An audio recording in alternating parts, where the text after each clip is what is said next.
In 1770, roughly 16,000 people lived in Boston.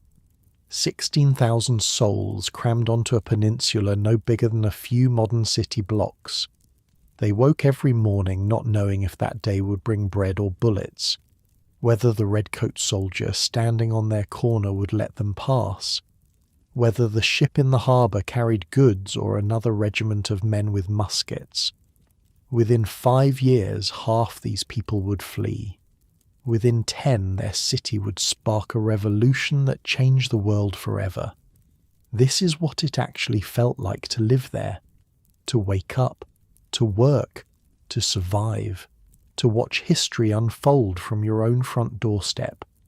If these stories help you wind down at night, a like or subscribe would mean a lot. And I'm always curious where everyone's listening from, so drop your city in the comments if you feel like it. Alright, let's get into it. So we're going back to Boston, the 1760s. And look, before we start, make sure you're settled in. Get comfortable. Adjust whatever needs adjusting. Because Colonial Boston in winter, it was brutal. You're going to appreciate that warm bed of yours by the time we're done.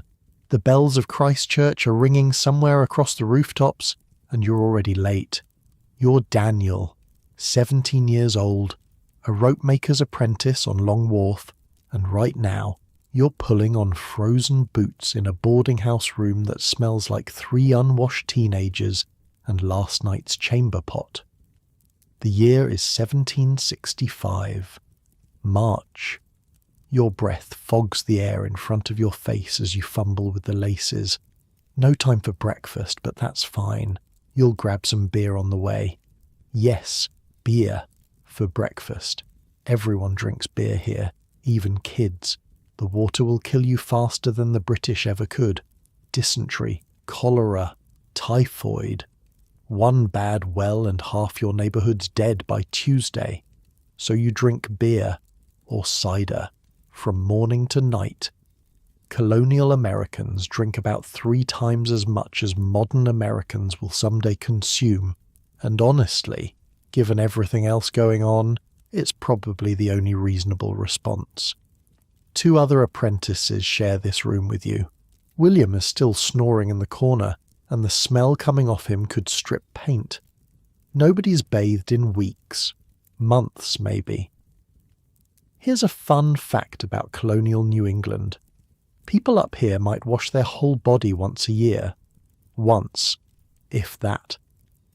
Some folks went decades without being, as they put it, wet all over at once. The thinking was that water opened up your pores and let disease in, so everyone just didn't. You get used to the smell eventually, or your nose gives up. Hard to say which. James is already gone because James is always gone before anyone else wakes up. Smart kid, James. You should be more like James. Master Webb doesn't tolerate lateness. The floorboards creak as you stand. They're so cold they feel wet against your stockinged feet. The whole building creaks, actually. Mistress Hutchins, who runs this boarding house, likes it that way. Says she knows exactly who comes and goes at what hour. Any funny business and you're out on the street. Not that you try any funny business. You're too tired for funny business. You're always too tired. The front door sticks. You have to shoulder it open, and then the cold hits you properly. Not the seeping cold of the bedroom. The real cold. The Boston Harbor cold that smells like salt and fish and tar and something else. Something you've never been able to name but which you'd recognize anywhere. The smell of a working port. The smell of ships and money and men who've crossed oceans. Long Wharf stretches out before you in the darkness. Nearly half a mile of wooden planking extending into the harbour, lined with warehouses and counting houses and the dark shapes of vessels tied up alongside.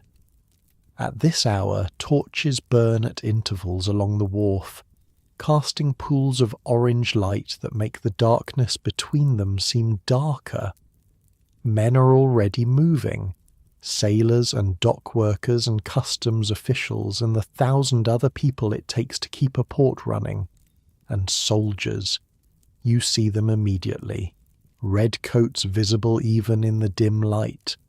A patrol of 4 walking along the wharf with their muskets shouldered, their breath steaming.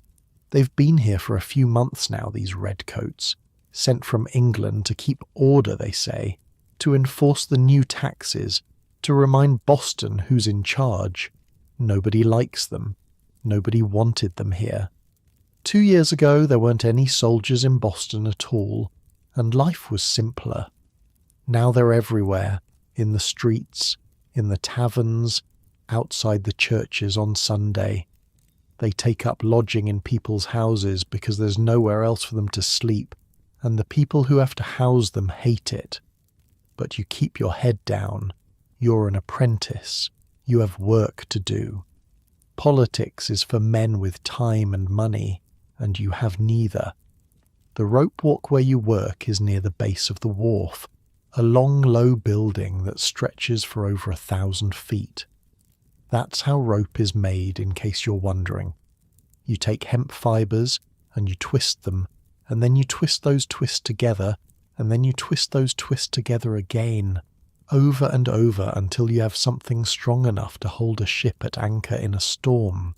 The building has to be that long because the rope has to be that long. A ship's cable might be 200 fathoms or more. It's hard work. That's the first thing people don't understand about rope making. They think it's just standing around twisting fibers. It's not. It's walking. Miles and miles of walking back and forth down the rope walk, keeping the twist even, keeping the tension right. Your legs ache by noon.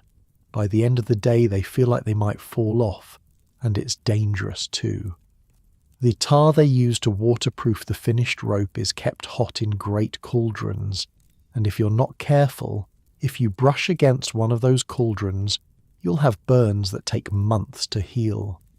The fibers themselves can slice your hands open if you don't wear your gloves, and the whole building is a fire hazard. All that rope, all that tar, all that dry hemp, one spark in the wrong place, and the whole rope walk goes up. It's happened before. It'll happen again. But this is your trade.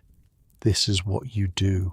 This is how you'll spend 7 years of your life, learning everything there is to know about rope, and then maybe you'll have enough to set up your own shop. Or maybe you'll spend the rest of your days working for someone else. Hard to say. The future is a foreign country. You try not to think about it too much. Master Webb is already in the rope walk when you arrive. He's a big man, Master Webb, thick through the chest and arms from decades of this work. His hands are like leather, stained black with tar. He looks at you as you enter but doesn't say anything. That's good. That means you're not late. There are maybe a dozen men working today, which is light. In summer there might be twice that. Boston builds ships, and ships need rope, and there's always more rope needed than hands to make it. But it's March, and some of the seasonal workers have gone to find other employment, until the warm weather brings the work flooding back. You take your place at the spinner. This is where you start every morning, feeding hemp fibers into the spinning machine while your hands twist and pull and guide the material into something usable. It's repetitive work, mind-numbing really, but that's the point. In the morning, when your brain isn't quite awake yet, you don't need work that requires thinking. You need work your hands can do while your thoughts wander, and your thoughts do wander. To the soldiers on the wharf, to the talk in the taverns about taxes and rights and something called the Stamp Act that everybody's angry about, to the news that came last week about protests in New York, people burning effigies of tax collectors, crowds smashing windows, to the murmuring that maybe the same thing will happen here. You don't understand all of it. You're 17. You're an apprentice. You care about making rope and earning your keep, and maybe someday having enough money to rent your own room instead of sharing with William and his snoring. But even you can feel it. This tension in the air, this sense that something is coming, something bigger than any of them, something that's going to change everything.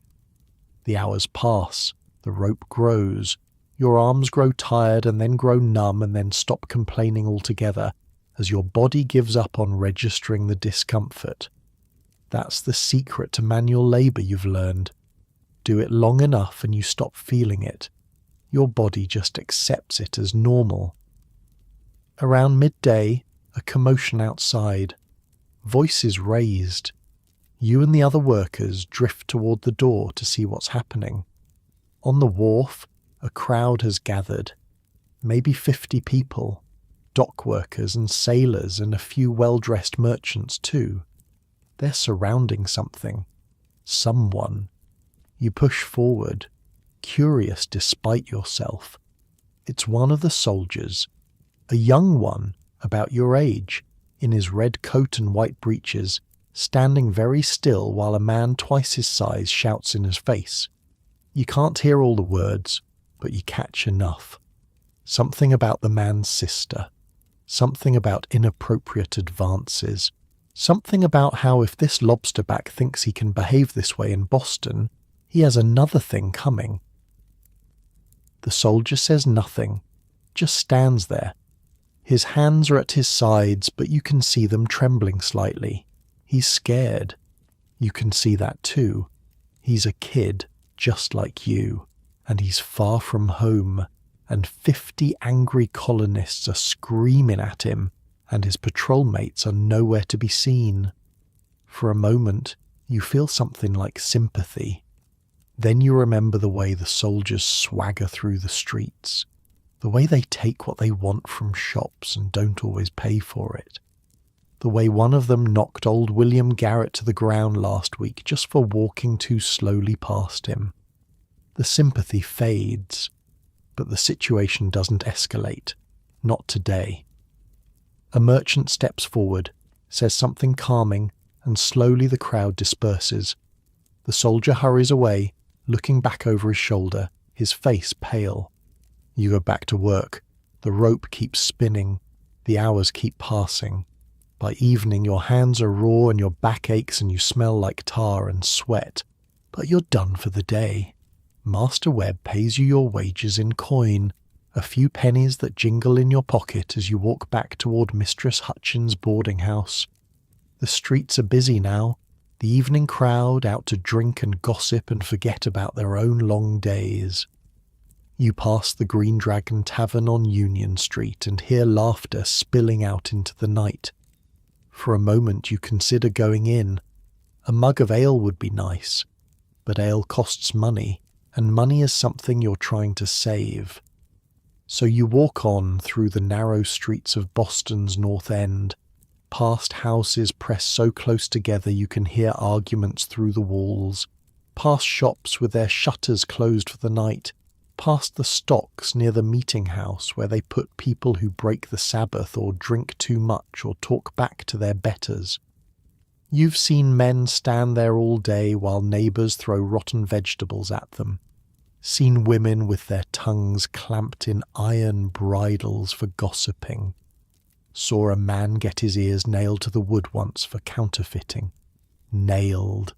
Then cut off when his time was done. This city doesn't mess around. Past the shadow of the old North Church rising against the stars, it's quieter here. Away from the harbour, away from the taverns. Just the sound of your own footsteps on the cobblestones and the occasional bark of a dog.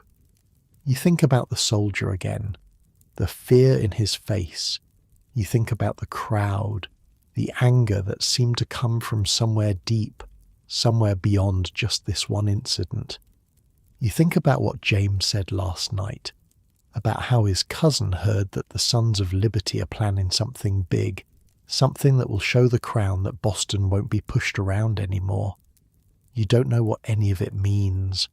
Not really. You're just a rope maker's apprentice. You wake up before dawn and work until dark and fall into bed exhausted and do it all again the next day. Politics happens somewhere above you, in rooms you'll never enter, between men who wear wigs and speak Latin and have never twisted a fibre of hemp in their lives. But you're starting to understand that it doesn't matter whether you understand it. Whatever's coming, it's coming for everyone. The merchants and the tradesmen and the apprentices and the slaves and the soldiers and the politicians. All of them. All of you. Something is building in this city. Something that hasn't got a name yet. Something that feels like the pressure before a thunderstorm. That heavy electric charge that makes the hair on your arm stand up. You reach Mistress Hutchins' house. The stairs creak as you climb them. William is already snoring. James is reading by candlelight, which is expensive, and you want to tell him to put it out, but you're too tired to argue. You pull off your shoes. You pull off your stockings. You lie down on your straw mattress and pull the thin wool blanket up to your chin and stare at the darkness where the ceiling should be. Tomorrow you'll wake up before dawn again. You'll walk to the rope walk. You'll spin hemp until your fingers bleed. You'll watch the soldiers and the crowds and the tension that never quite explodes but never quite fades either. Tomorrow you'll do what you always do, what everyone in Boston does. You'll survive. And surviving here is no small thing. 4 out of 10 children don't make it to age 6. 4 out of 10. That's not a typo. Your mother had 7 kids. 3 of them died before they could walk. You don't talk about it. Nobody talks about it. It's just how things are. Death is as common as breakfast here, which, speaking of, you still haven't had. The bells of Christchurch sound midnight somewhere in the distance. You close your eyes. Sleep comes slowly, the way it always does. Your thoughts drift like ships in the harbour, bumping against each other, finding their anchor points, settling into stillness. You think about home. You think about your mother. You think about the smell of rope and tar and salt water, which is the smell of your whole life now, which is the smell you'll probably carry to your grave. The room grows warmer, or maybe you're just getting used to the cold. The straw beneath you stops feeling so lumpy. William's snoring fades into background noise, rhythmic as waves against a hull. In the darkness, Boston sleeps. 16,000 people in their beds, in their dreams, in that quiet space between one day and the next. The soldiers sleep in their barracks. The sailors sleep in their hammocks. The merchants sleep in their feather beds. And the slaves sleep in their quarters. And somewhere, in a tavern that won't close for hours yet, men are still talking in low voices about liberty and rights, and what they're willing to do to keep them. But you don't know about any of that. You're 17 years old. You're a rope maker's apprentice. And right now, all you know is the weight of your own exhaustion, the softness of the darkness, the gentle pull of sleep drawing you down like an anchor finding the bottom of the harbour. Tomorrow will come, it always does, but for now, there's only this. 5 months later and Boston is a different city. It's August now, hot. The kind of humid, sticky August heat that makes the whole town smell worse than usual. The harbour reeks of rotting fish and low-tide mud. The streets reek of horse dung baking in the sun. The rope walk where you spend your days reeks of hot tar and sweat, and by noon you're drinking water faster than you can keep it down. But the heat isn't what's changed things. It's the Stamp Act. You've heard that phrase so many times in the last few months that it's lost all meaning. Stamp Act. Stamp Act. Every conversation in every tavern. Every argument on every street corner. The Crown has decided that every piece of paper in the colonies needs a special stamp. Newspapers, legal documents, playing cards, marriage licenses. And these stamps, they cost money. Money that goes straight back to England. People are angry. Not the quiet, grumbling kind of angry that fades after a few ales. This is something else. This is the kind of angry that makes men do stupid things. You find this out on August 14th. The morning starts normal enough. You wake up with the bells, same as always. Pull on your clothes, same as always. Walk down to Long Wharf through streets that are already busy with merchants and sailors and the usual chaos of a port town waking up. The harbour is crowded with ships, their masts sticking up like a forest of bare trees against the morning sky. You count maybe 40 vessels at anchor today, which is good. More ships means more rope needed. But something feels off. You can't put your finger on it at first. Just this prickle at the back of your neck. People walking a little faster than usual. Conversation stopping when strangers pass by. That feeling you get when everyone knows something you don't. At the rope walk, Master Webb is in a foul mood. He barks orders and snaps at anyone who moves too slow, which is not like him. Usually he's gruff but fair. Today he seems wound tight as one of his own cables. Around mid-morning, James appears at your elbow. He's supposed to be working the far end of the walk, but here he is, eyes bright with something that looks like excitement. "You hear about the tree?" he asks, keeping his voice low. "What tree?" "The big elm. Down on Orange Street near the corner of Essex. Someone hung something from it last night." You don't understand what he's talking about, and your face must show it, because James grabs your arm and pulls you toward the door. "Come on. You need to see this. Webb will kill us." "Webb won't notice. Half the workers are already gone. Haven't you looked around?" You look around.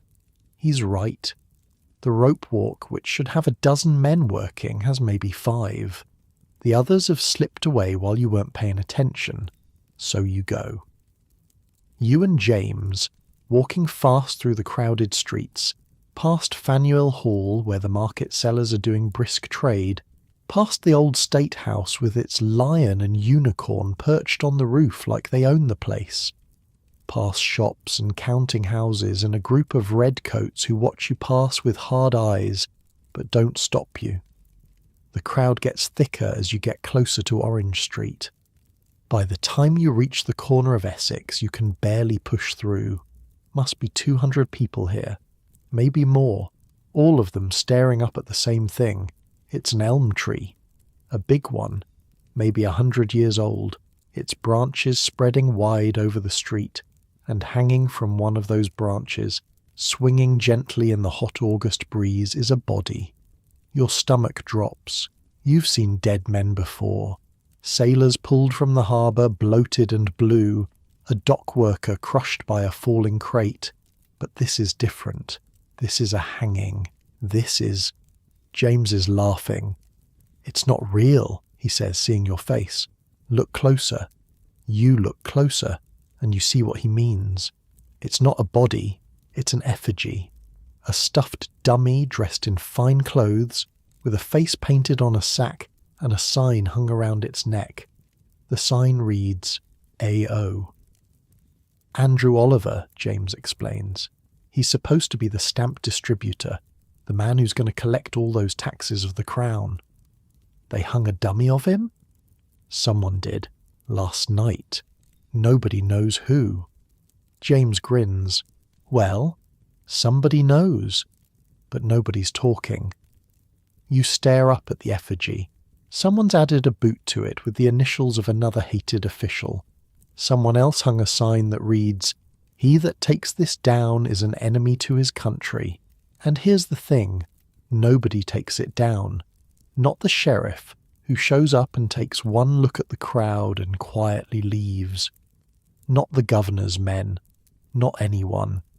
The whole British Empire, the most powerful force on earth, and they can't remove a stuffed dummy from a tree because a bunch of angry colonists are standing around glaring at them. That's when you start to understand something. They need us to cooperate, and we're done cooperating. You stare up at the effigy, swaying in the breeze, and you feel something strange in your chest. Fear, maybe. But also something else. Something that feels a little like excitement, like standing at the edge of a cliff and looking down. People around you are talking, laughing, pointing up at the dummy. Someone starts a chant. No stamps. No stamps. Others take it up. The sound swells until it fills the street, bouncing off the buildings, loud enough to be heard halfway across Boston. No stamps. No stamps. You find yourself mouthing the words, not shouting them, not yet, but mouthing them, tasting them. A man pushes through the crowd, well dressed, with a good coat and a silver-headed walking stick. He stares up at the effigy with a look on his face that you can't quite read. Disgust, maybe, or fear, or both. "This is treason," he says, loud enough for people around him to hear. "You'll all hang for this." Someone laughs. Someone else throws something, a piece of rotten fruit maybe, and it splatters against the man's good coat. He stumbles backward, shocked, and the crowd closes around him for a moment before he manages to fight his way free and disappear down a side street. The laughter gets louder. The chanting gets louder. And you realize, standing there in the August heat with sweat running down your back and the sound of rebellion ringing in your ears, that something has shifted. Something has broken loose. Boston has taken a step that can't be taken back. You and James stay until noon, watching. More people arrive. The crowd swells to maybe 500, then more. A few men climb the tree and add a boot to the effigy, painted with the initials of a hated tax collector. Someone else hangs a sign that says, "He that takes this down is an enemy to his country," and nobody takes it down. Not the sheriff who shows up around midday and takes one look at the crowd and quietly leaves. Not the governor's men who are conspicuously absent. Not the redcoats who seem to have vanished from this part of town entirely. The tree stands, the effigy swings, and Boston holds its breath. By afternoon, you're back at the ropewalk, pretending you never left. Master Webb knows better. He can see it in your face, probably, but he doesn't say anything. Maybe because half his workers were at that tree too. Maybe because he was thinking about going himself. The work continues. The rope spins out under your hands, yard after yard after yard. Your muscles move through the familiar motions while your mind stays back at Orange Street, replaying what you saw. The crowd, the chanting, the man with the good coat and the fear in his eyes. Is this what revolution looks like? You don't know. You're 17 years old. You make rope for a living. What do you know about revolutions? But something in you has woken up, some part that was sleeping before, and it's not going back to sleep. That night, the real trouble starts. You're back at Mistress Hutchins' boarding house, lying on your mattress and listening to William snore when you hear it, shouting, the sound of many feet on cobblestones, glass breaking somewhere in the distance. James sits up in the darkness. They're going to Oliver's house. Who is? The mob. Everyone. Come on. You should stay in bed. You know you should stay in bed. Tomorrow is a work day. Master Webb won't tolerate you showing up half dead from a night of running the streets. But James is already pulling on his boots, and the sounds outside are getting louder, and that thing in your chest, that new awake thing, won't let you lie still. So you go. The streets are chaos. Torches everywhere, casting wild shadows on the buildings. Men running in groups, some carrying clubs, some carrying axes. Women watching from doorways with their children pulled close. Dogs barking. Someone singing a song you don't recognize, something about liberty and death. You follow the noise to a building on Kilby Street, a new building still under construction. Word is that Oliver planned to use it as his stamp office. That's the rumour anyway. Whether it's true or not doesn't seem to matter anymore. The crowd is tearing it apart. You watch, stunned, as men attack the building with axes and hammers in their bare hands. Wood splinters, glass shatters. The frame groans and then gives way, collapsing in a cloud of dust while the crowd roars its approval. And then someone shouts, "To Oliver's house! To his house!" The mob surges forward. You're swept along with it, pushed and pulled by bodies you can't see, carried through streets you barely recognize in the darkness and the torchlight. James is somewhere beside you, his face lit orange by the flames, his eyes wide and wild. This is madness. This is absolute madness. And you can't stop. You don't want to stop. Oliver's house is a fine one down near Fort Hill. By the time the mob arrives, the man himself has fled. Smart of him. Because what happens next isn't pretty. They start with the windows, every pane of glass smashed. Then the door, battered in with a log that must have taken 20 men to carry. Then they're inside, and you can hear crashes and screams and laughter echoing out into the night. Furniture comes flying through broken windows. Paintings, books, fine china that shatters on the cobblestones. Someone finds Oliver's wine cellar and bottles start passing through the crowd, hand to hand, mouth to mouth. You don't go inside. Something holds you back. Some last shred of the boy who just wants to make rope and earn his keep and stay out of trouble.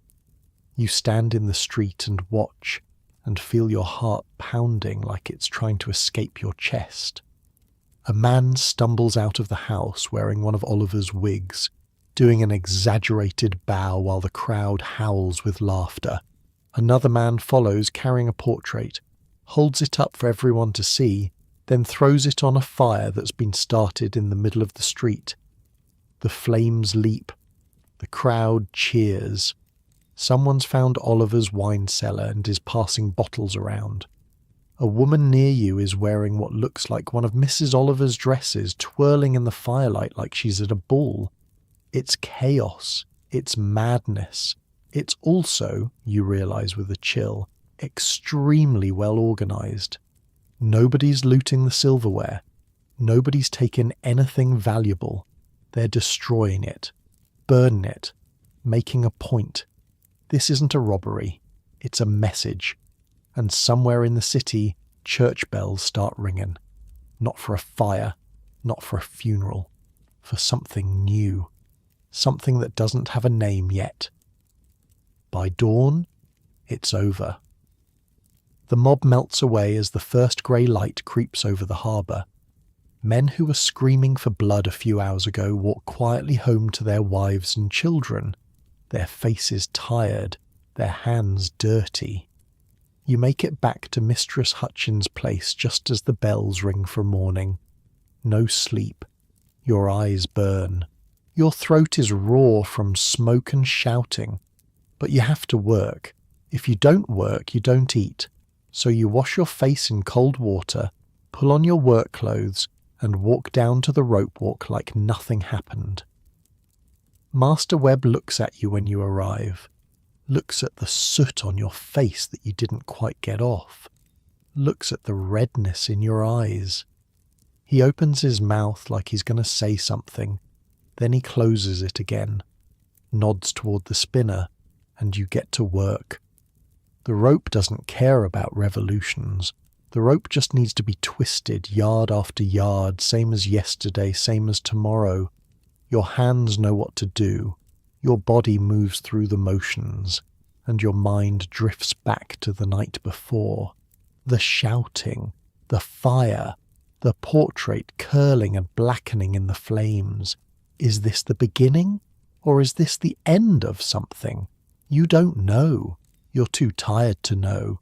You're too tired for anything except putting one foot in front of the other, twisting one strand around another, staying awake long enough to earn your pay and go home and fall into bed.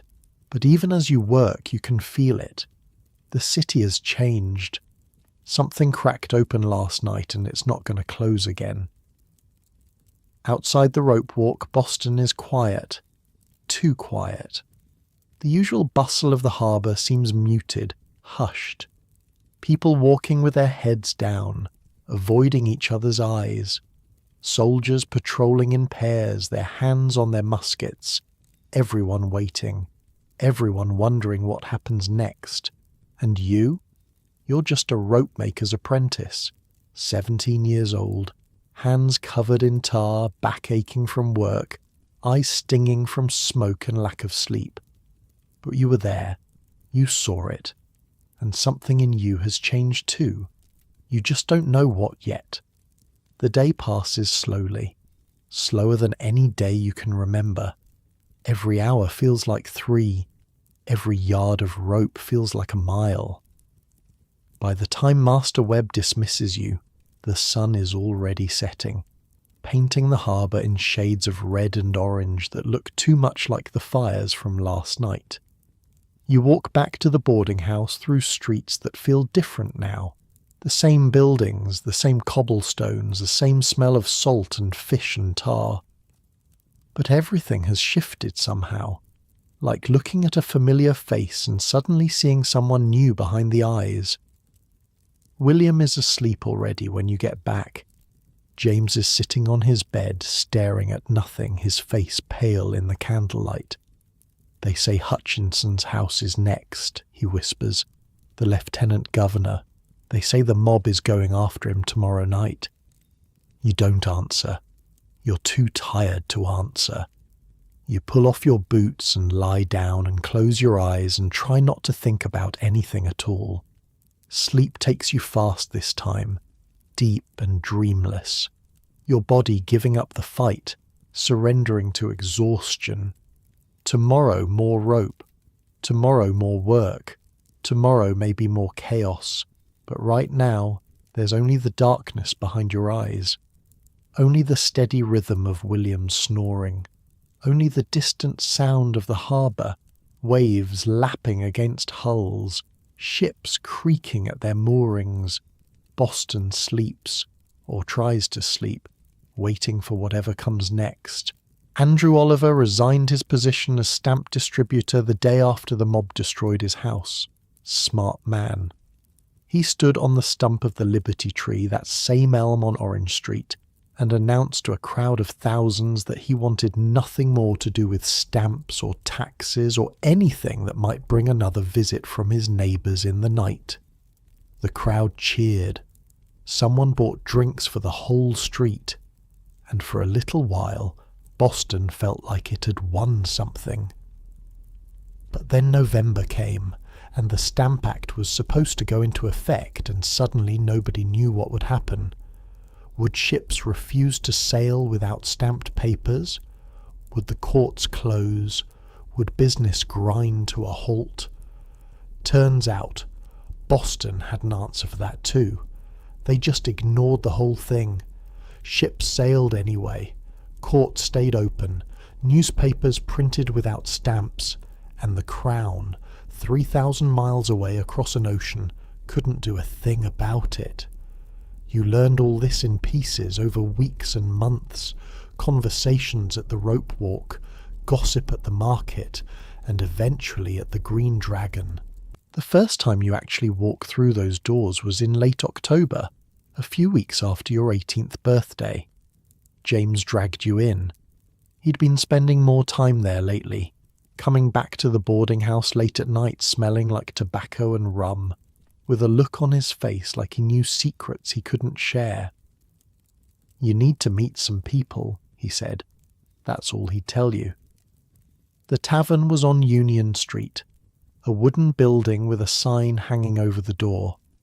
The sign showed a dragon, painted green, looking fierce and a little ridiculous at the same time. Inside, the main room was crowded and loud and thick with pipe smoke. Men packed around rough wooden tables, drinking ale and arguing about politics and laughing at jokes you couldn't hear. Here's something about colonial taverns. They're basically the internet of the 1760s. Post office, tavern, news, tavern, courthouse, sometimes a tavern, political organising, definitely a tavern. The average colonist drinks about 3.5 gallons of alcohol a year, and most of it gets consumed in places like this. Boston alone has over 100 licensed taverns for 16,000 people. That's one tavern for every 160 residents. These people like to drink and talk and drink while talking. James led you through the crowd, nodding at people he knew, until you reached a door at the back. A big man stood beside it, arms crossed, watching everyone who passed with flat, careful eyes. "He's with me," James said. The big man looked at you. Really looked, like he was memorizing your face. Then he stepped aside.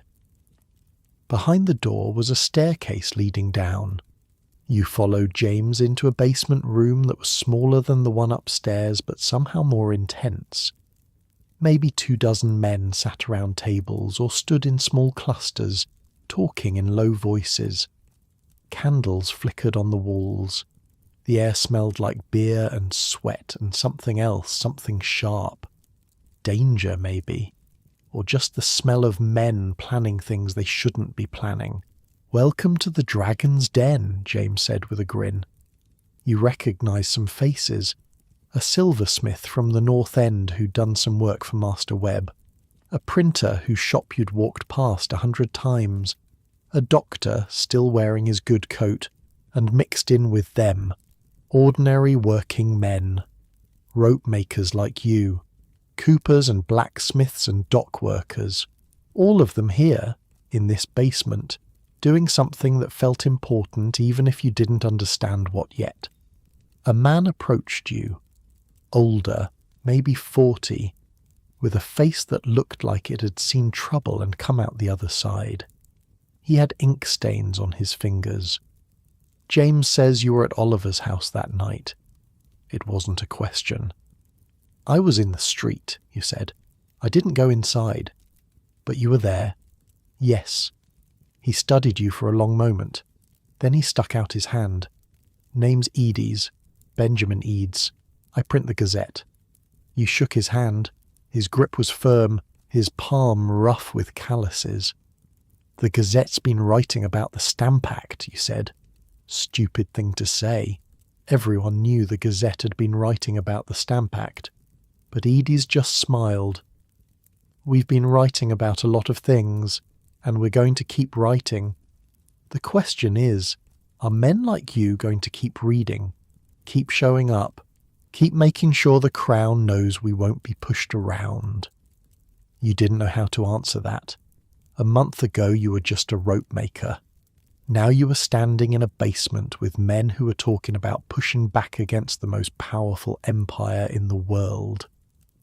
"I'll show up," you heard yourself say. Eades nodded like that was the answer he expected. "Good man. James, get him something to drink." That first night you mostly listened, sat in a corner with a mug of ale and watched and absorbed. The conversations flowed around you, full of names and plans and grievances you didn't fully understand. Someone mentioned Samuel Adams, and heads nodded with respect. Someone else talked about letters being sent to the other colonies, to New York and Philadelphia and Virginia, about coordinating resistance. Someone used the phrase "Sons of Liberty," and a ripple went through the room, men sitting up straighter, eyes brighter. You didn't speak up. What would you say? You were 18 years old. You made rope.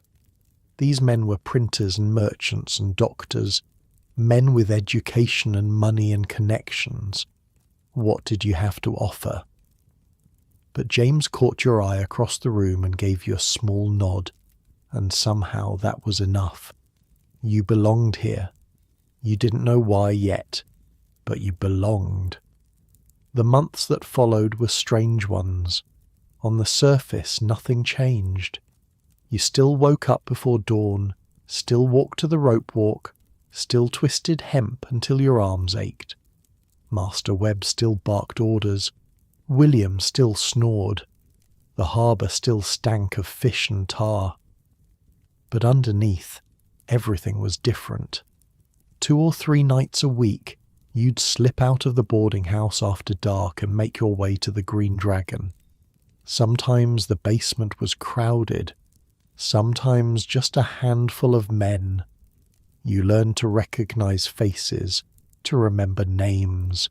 You learned the rhythms of resistance, the way information flowed from one trusted source to another, the careful dance of who knew what and who could be told.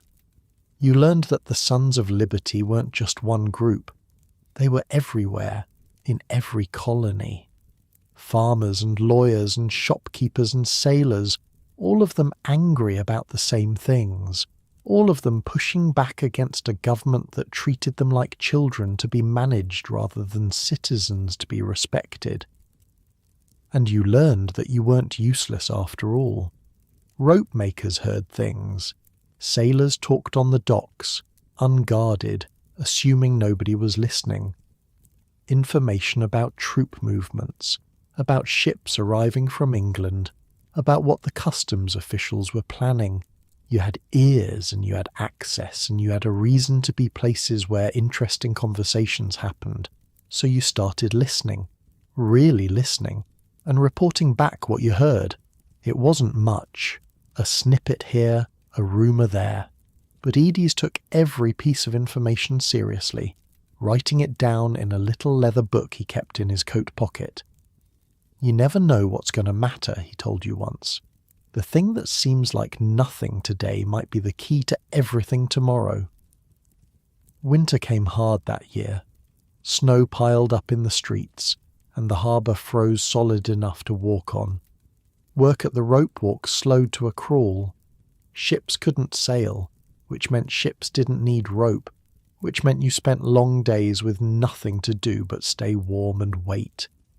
The cold was brutal, not like any winter you remembered. The boarding house felt like an icebox, and even with all 3 of you huddled around the tiny fireplace, your breath still fogged in the air. Mistress Hutchins rationed the firewood, said it was expensive this year, said everyone would have to make do. You wore your coat to bed, your stockings too. Still woke up shivering most mornings. Here's a fun thing about colonial winters. If you're poor and you don't have enough firewood, you might actually freeze to death in your own home. Happens all the time. Old folks mostly. Babies. Anyone too weak to keep the fire going. The wealthy hire servants to tend their fires around the clock. You wake up at 3 a.m. with ice on the inside of the windows and pray the embers haven't gone completely cold. Food got scarce when the harbour froze. No ships coming in meant no fresh supplies, and the prices at the market climbed until a loaf of bread cost twice what it had in autumn. You learned to make do with less. A bowl of thin porridge in the morning, maybe some salt pork at midday if you were lucky. Your belt got tighter, so did everyone else's, but you didn't complain. Nobody complained. Compared to what some folks had, you were doing fine. At least you had a roof. At least you had work waiting when the thaw came. Some people had nothing at all. You spent a lot of that winter at the Green Dragon. The basement became almost like a second home. You got to know the regulars. The silversmith, whose name was Paul, had a way of drawing people out, making them feel like their opinions mattered. The doctor, Joseph, always seemed to know things before anyone else, like he had sources nobody could identify. And there was John, a rich merchant's son who dressed like he was going to a ball, even when he was just drinking ale in a basement, but who gave money freely to causes he believed in. They became something like friends. Or maybe not friends exactly. Something else. Brothers in a fight that none of you had asked for, but none of you could walk away from. You learned the rituals of the place, the way men would check over their shoulders before speaking freely, the way certain words were never said aloud, only hinted at, the way everyone knew who the informers might be and adjusted their conversations accordingly. It was like learning a new language, a language of glances and silences and things left unsaid.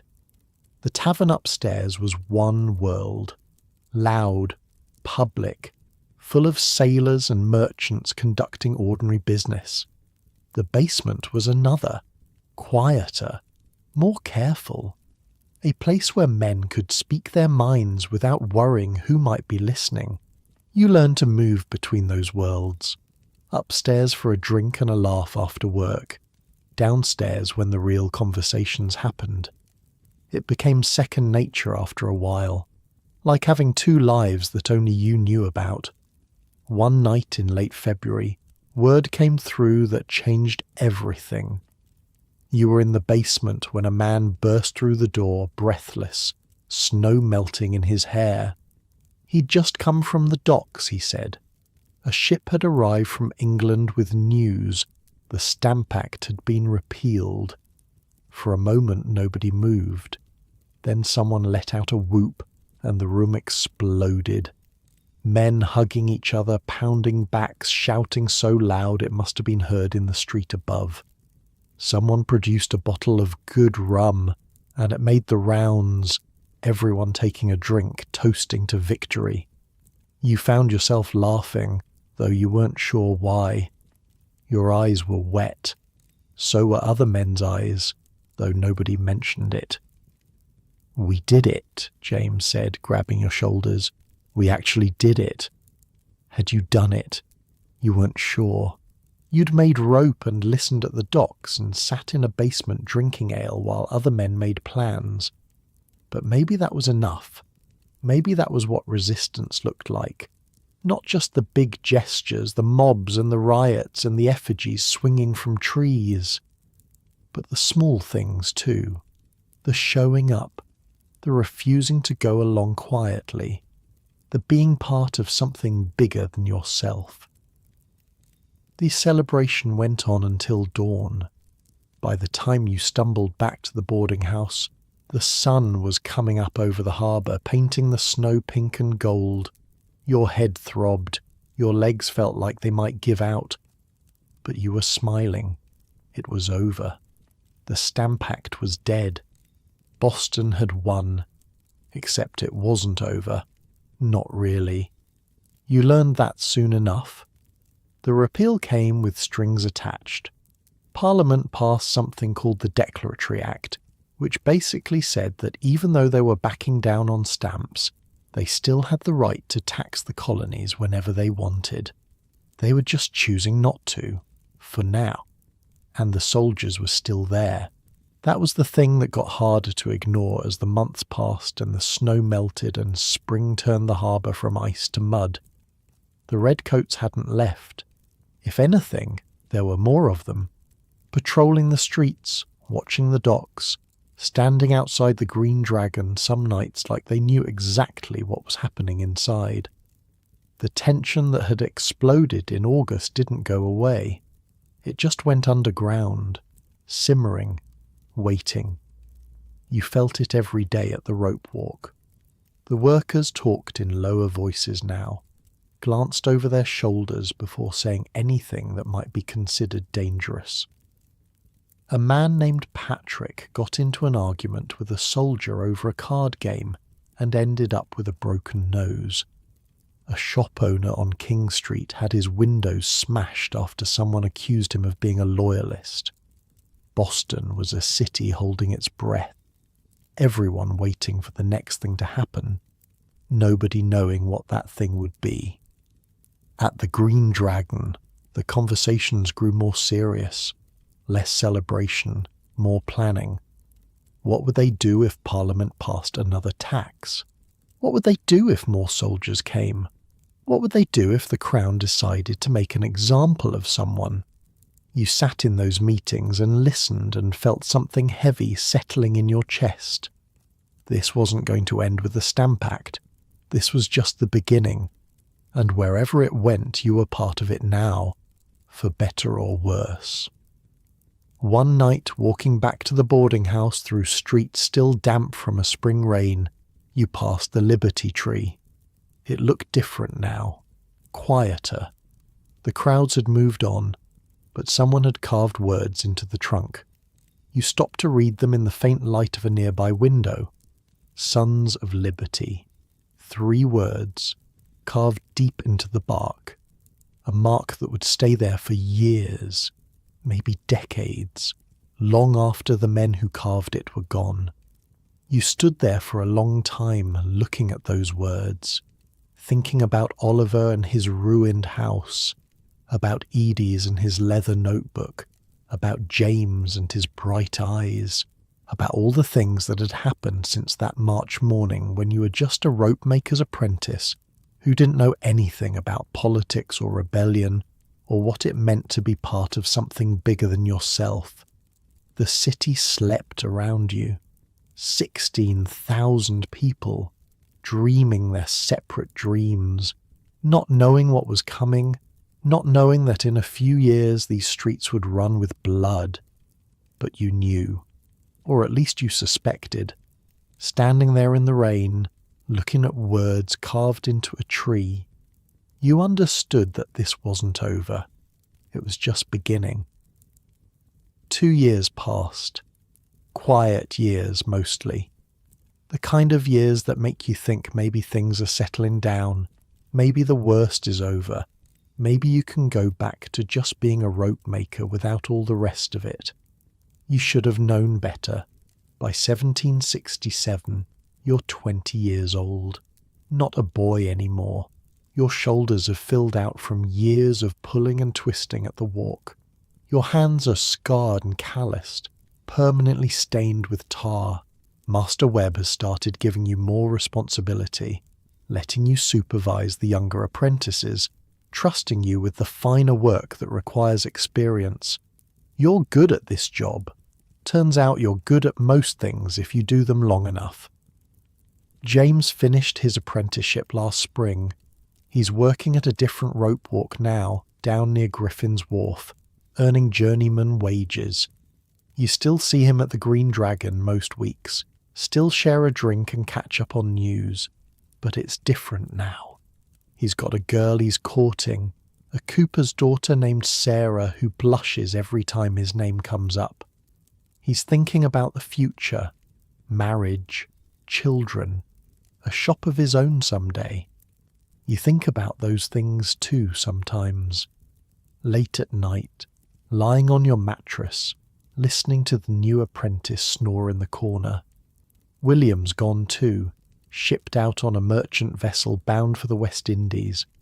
Said he wanted to see something other than Boston before he got too old. You wonder sometimes if he made it, if he's somewhere warm right now, drinking rum under palm trees while you freeze through another New England winter. But mostly you don't think about the future. There's too much happening in the present. Parliament passed new taxes. Again. They're calling it the Townshend Acts, after the minister who dreamed them up. Taxes on glass, lead, paper, paint, and tea. Everything the colonies need to import from England. The money's supposed to pay for the soldiers stationed here, which feels like a special kind of insult, making us pay for our own occupation. The Green Dragon has been busy. More meetings, more planning, more talk about what to do. The non-importation agreements are back. Merchants pledging not to buy British goods until the taxes are repealed. Lists published in the Gazette naming anyone who breaks the agreement. Crowds gathering outside the shops of men who refuse to sign. It's not as dramatic as the riots back in '65. No effigies swinging from trees, no houses torn apart. But there's a tension now that doesn't let up. A low hum of anger that runs through everything, every conversation, every transaction, every sideways glance between colonists and soldiers on the street. And there are more soldiers now. A lot more. They started arriving in October of 68, ship after ship sailing into the harbour, unloading regiment after regiment, the 14th, the 29th, artillery units with their cannons. By the time they stopped coming, there were nearly 4,000 troops in a town of 16,000 people. One soldier for every 4 civilians. Think about that for a second. One armed soldier for every 4 people. In your neighbourhood, on your street, outside your church.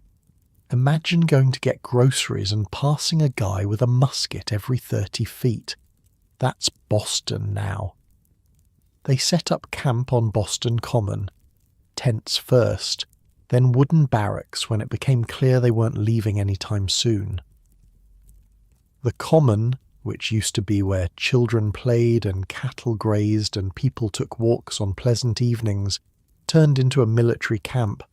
Drums at dawn, drill formations all morning, soldiers everywhere you looked, their red coats bright as blood against the green grass.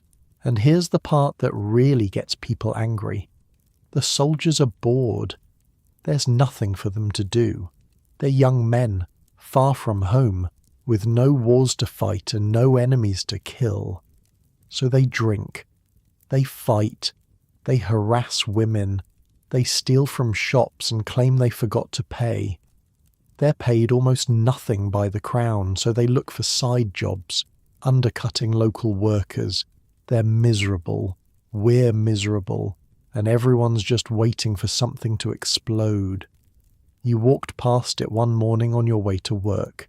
Couldn't help yourself, just wanted to see. The scale of it hit you like a fist, rows and rows of white tents stretching across the grass, cannons positioned at the corners, their barrels pointing outward toward the town, soldiers marching in formation, their boots stamping the earth in perfect unison, while a sergeant barked commands. The smoke from cooking fires drifting across the field, mixing with the morning fog rolling in from the harbour. A few other townspeople had stopped to watch. An old woman with a basket of bread. A boy, maybe 10 years old, staring at the soldiers with something between fear and fascination. A man in a merchant's coat, his face tight with an emotion you couldn't read. Nobody spoke. What was there to say? Behind the camp, the province house rose against the sky. That was where the royal governor lived, the man appointed by the king to keep Massachusetts in line. His windows overlook the common, so he could watch his soldiers drill from the comfort of his breakfast table. You wondered what he thought when he looked out at all those red coats. Pride, probably. Satisfaction. The feeling of a man who's got everything under control. You hoped he enjoyed it while it lasted. The old State House, that handsome brick building where the colonial government met, now had soldiers stationed at every door. So did Faneuil Hall. So did the Customs House. The message was clear. This is our city now. We control it. You just live here. You remember the day they landed, standing on Long Wharf with hundreds of others, watching the boats row ashore, watching the soldiers form up in their perfect ranks. Nobody said anything. The whole crowd just stood there in silence, watching. A few women were crying. A few men had their fists clenched at their sides, knuckles white. The officer in charge, a man named Dalrymple, read a proclamation. Something about keeping the peace, restoring order. You don't remember the words. You just remember the feeling, like the city had been punched in the gut and couldn't breathe. At the ropewalk, things got complicated. Soldiers need money. The Crown pays them, but not much. So they look for side work, odd jobs, anything to supplement their wages. And some of them, The ones with strong backs and nothing better to do started showing up at the rope walks looking for employment. Master Webb turned them away at first. So did most of the other masters, but some didn't. Some figured cheap labour was cheap labour, whatever colour coat it came in, and that's when the trouble really started. See, rope making is a trade. You spend years learning it. You earn your place. And then these soldiers come in, willing to work for half the wages, taking jobs that should go to Boston men. It's not just about money, though the money matters. It's about respect, about who belongs here and who doesn't. Fights broke out, small ones at first. A soldier and a rope maker trading insults, then trading punches. But they got worse over time. Clubs and knives started appearing. A soldier got his skull cracked behind a warehouse near Griffin's Wharf. A rope maker got stabbed outside a tavern on Ann Street. One day at your own rope walk, a soldier came looking for work. Young fellow, couldn't have been more than 19. He stood in the doorway, hat in hand, asking if there were any jobs going. Master Webb was working at the far end of the walk. He looked up, saw the red coat, and his face went hard. "No work here." "Please, sir, I can spin. I worked at a rope walk back in London before I enlisted. I just need a few shillings to send home to my mother." For a second, just a second, you almost felt sorry for him. He looked thin, hungry maybe, far from home and desperate. But then one of the other workers, a man named Samuel, stepped forward. "You heard the master. No work. Now get out before we throw you out." The soldier's face flushed. "I'm not looking for trouble." "Then you shouldn't have come here wearing that coat." They stared at each other for a long moment. You could feel the tension crackling in the air. Everyone in the rope walk had stopped working, watching, waiting to see what would happen. The soldier blinked first, turned and walked out without another word.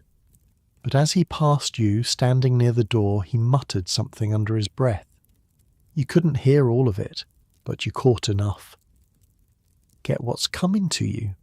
All of you." You watched him go, watched him rejoin his patrol down the street, and you thought about what it must be like, being hated by everyone in a city you're supposed to be protecting, having doors slammed in your face, being called a lobster back and a bloody back and worse, every single day. It didn't make you like them, but it made you understand something. This wasn't just us against them. It was scared people against scared people. Everyone afraid, everyone angry, everyone waiting for something to break. The masters tried to keep things calm. So did the officers. Nobody wanted a full-scale brawl. But the anger was always there, simmering just below the surface. All it would take was one spark.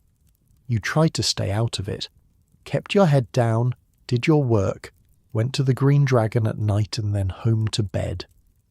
But it was hard.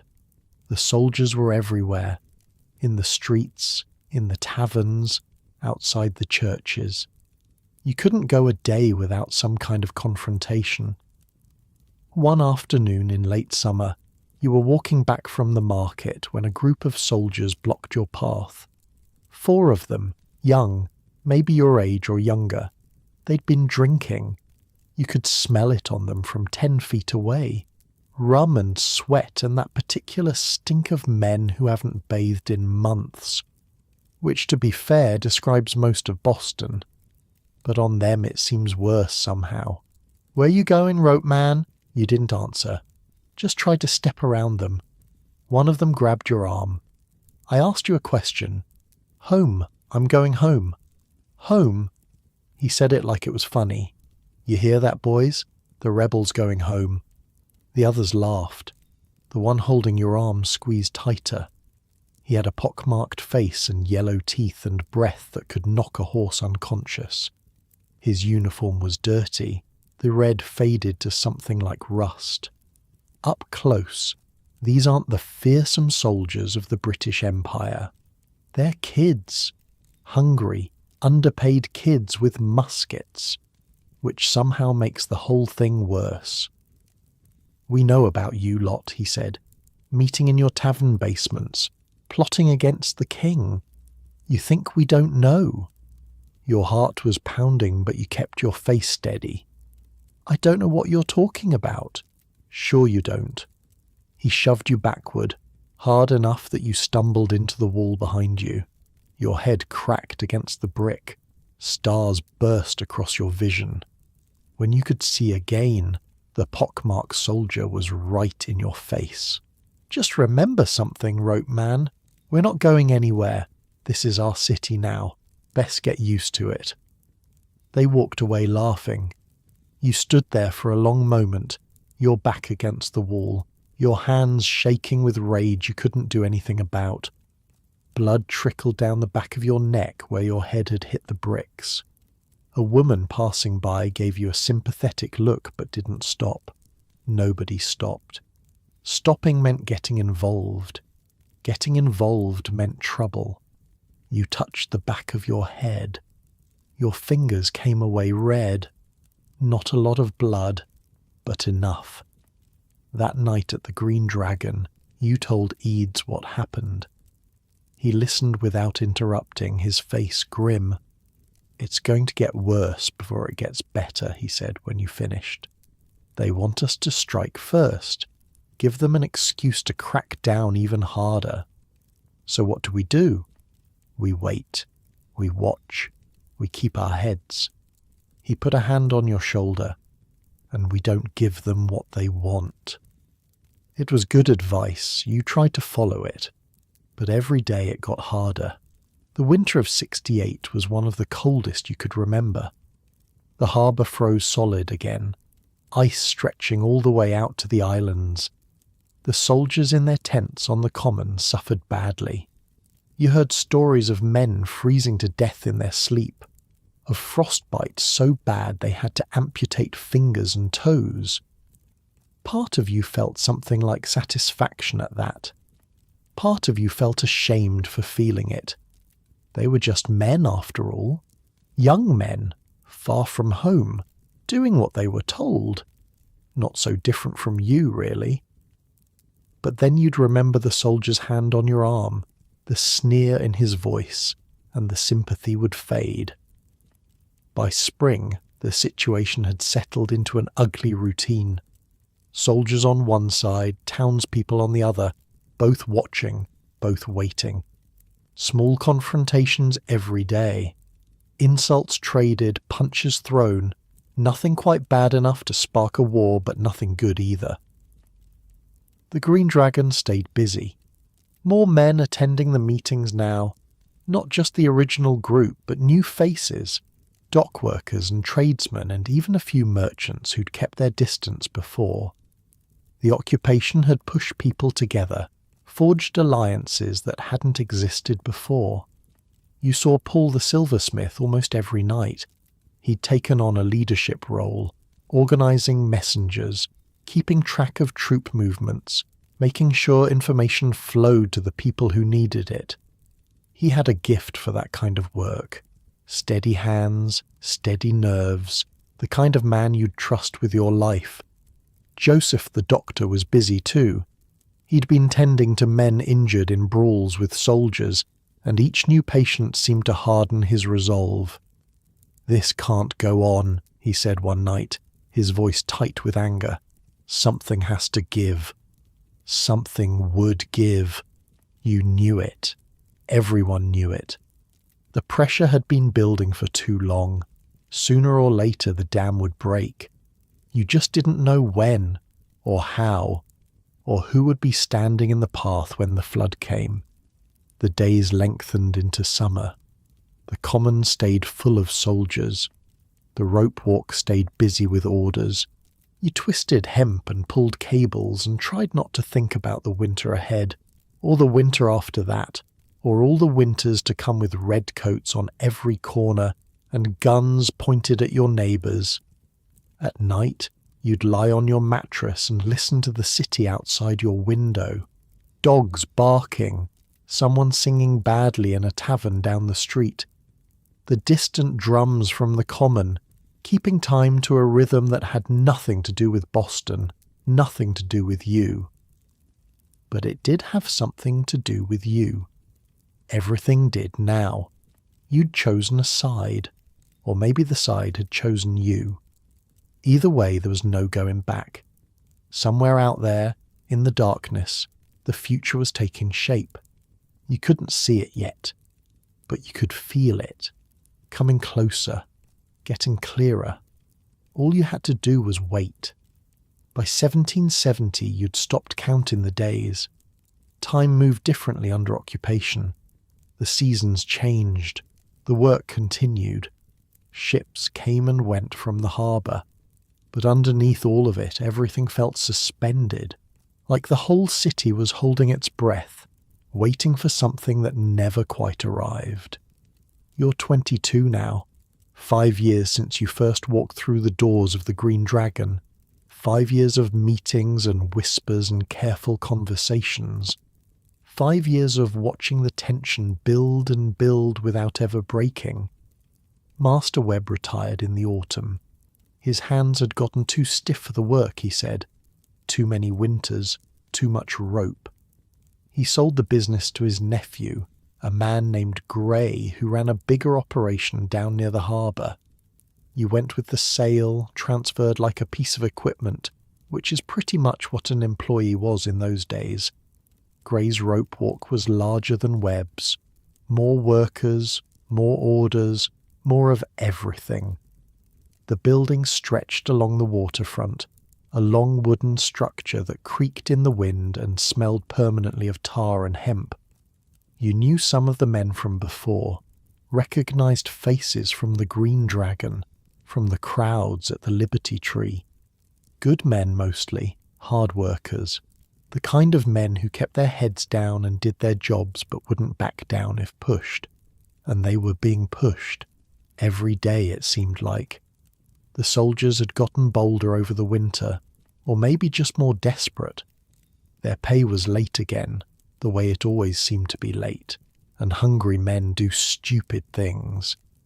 They came round the rope walks looking for work, same as before. But now they didn't ask nicely. Now they demanded. One morning in late February, a group of them showed up at Gray's. 4 soldiers, led by a big man with sergeant's stripes on his sleeve. They walked right into the building like they owned it, looking around at the equipment, at the workers, at the bales of hemp stacked against the walls. "We're here for jobs," the sergeant said, not asking, telling. Gray was a smaller man than Webb, but he had the same iron in his spine. "No jobs here, not for you." "That's so?" The sergeant smiled, but there was nothing friendly in it. "Seems to me you've got plenty of work. Seems to me you could use some extra hands." "I've got all the hands I need." The soldiers spread out, walking along the rope walk, running their fingers over the equipment. One of them picked up a coil of finished rope, hefted it, set it back down. Another kicked at a bale of hemp like he was testing it. "Nice place you've got here," the sergeant said. "Be a shame if something happened to it." Nobody moved. Nobody spoke. You could hear the harbour outside, the cry of gulls, the creak of ships at anchor. Everything else was silent. Gray's voice was steady when he answered. "Are you threatening me, Sergeant?" "Threatening?" "No, sir, just making an observation." The sergeant's smile got wider. "Lot of things can happen to a building like this. Accidents, fires. You know how it is." He turned and walked out. The other soldiers followed. Nobody said anything until they were gone, until their footsteps had faded down the street. Then Gray looked around at his workers, at you, at all the men standing there with clenched fists and tight jaws. "Back to work," he said quietly. "All of you, back to work." You went back to work. What else could you do? but something had shifted. You could feel it in the air, in the way men looked at each other, in the silence that had replaced the usual jokes and complaints. The sergeant's threat hung over everything like smoke. That night at the Green Dragon, the mood was dark. Word had spread about what happened at Gray's Ropewalk. Similar stories were coming in from all over town. Soldiers harassing shopkeepers, soldiers picking fights in taverns, soldiers stopping people in the street, demanding to see papers, asking questions that felt more like accusations. "They're trying to provoke us," Ida said. He looked tired, older than you remembered. "They want a fight. They want an excuse to crack down." "Maybe we should give them one," someone muttered from the back of the room. Eads shook his head. "That's exactly what they want. We can't be the ones who start this." "Then when does it end? How much are we supposed to take?" Nobody had an answer for that. 3 days later, Christopher Sider died. He was 11 years old, just a boy. 11. He'd been part of a crowd outside a shop on Middle Street, a shop owned by a man named Richardson, who'd been importing British goods in violation of the non-importation agreement. The crowd was throwing things at the shop. Stones, garbage, the usual. Richardson came out with a gun, said he was defending his property, said the crowd was going to tear the place apart. He fired into the crowd, into a crowd full of children. The ball hit Christopher in the chest. He fell in the street, blood spreading across his shirt, and by the time anyone could get him to a doctor, it was too late. 11 years old, died because he threw a rock at a window. Here's what gets me about this. Richardson was arrested. Good. He was tried. Good. He was convicted of murder. Great. Then the governor pardoned him. Let him go. Because apparently killing an 11-year-old isn't a crime if the 11-year-old was being disrespectful to a loyalist merchant. You want to know why the revolution happened? This is why. The funeral was 5 days later. You'd never seen anything like it. They started at the Liberty Tree. Thousands of people gathered there, packed so tight you could barely move. Men and women and children, rich merchants and poor labourers, everyone dressed in their darkest clothes, everyone silent. The coffin was small, too small. It sat on a cart decorated with banners that read, "The Fatal Effects of Arbitrary Government." The procession stretched for half a mile, maybe more. Some said 5,000 people marched. Others said closer to 10,000. In a city of 16,000, that's most of the population. Children walking alongside their parents. Old men who hadn't left their homes in years. Everyone. And here's the thing about colonial funerals. They're usually an excuse to get drunk. Seriously. The family sets up a table, everyone views the body, and then you drink until you can't feel feelings anymore. It's tradition, but not this one. This one was silent. No drinking, no socializing. Just thousands of people walking through the streets of Boston, following the body of an 11-year-old boy and not saying a word. They buried him in the granary burying ground, near the graves of men who'd founded this city 100 years before. A minister said words that you couldn't hear from where you stood. Then it was over. But it wasn't over. Not really. The mood in Boston after the funeral was something you'd never felt before. Not the hot anger of the Stamp Act riots. This was colder, harder, the kind of anger that doesn't burn itself out in a single night. People looked at soldiers differently now, not with fear, not even with hatred exactly, with something else, a kind of calculation, a weighing of costs and benefits, like they were measuring things, deciding things, planning things that didn't need to be said out loud. And the soldiers looked back. They knew something had changed. You could see it in the way they walked. Always in pairs now, never alone. Their hands always near their weapons. They'd killed a child. Even the ones who hadn't pulled the trigger knew what that meant. The whole city was staring at them, waiting, wondering which one of them would be next to do something unforgivable. Here's something you learn about occupation. It's not the big confrontations that break people.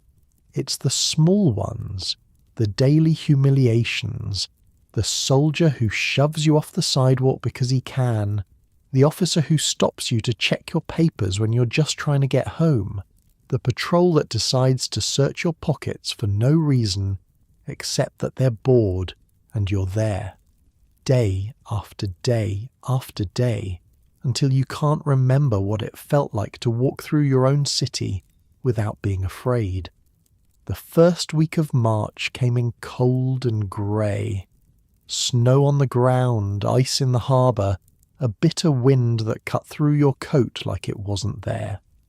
The ropewalk was busy with spring orders, ships getting ready to sail as soon as the weather broke. You worked long hours, dawn to dusk, your hands raw and your back aching. On the 2nd of March, a Monday, the soldiers came back. You were at your station near the middle of the walk when you heard shouting from the entrance.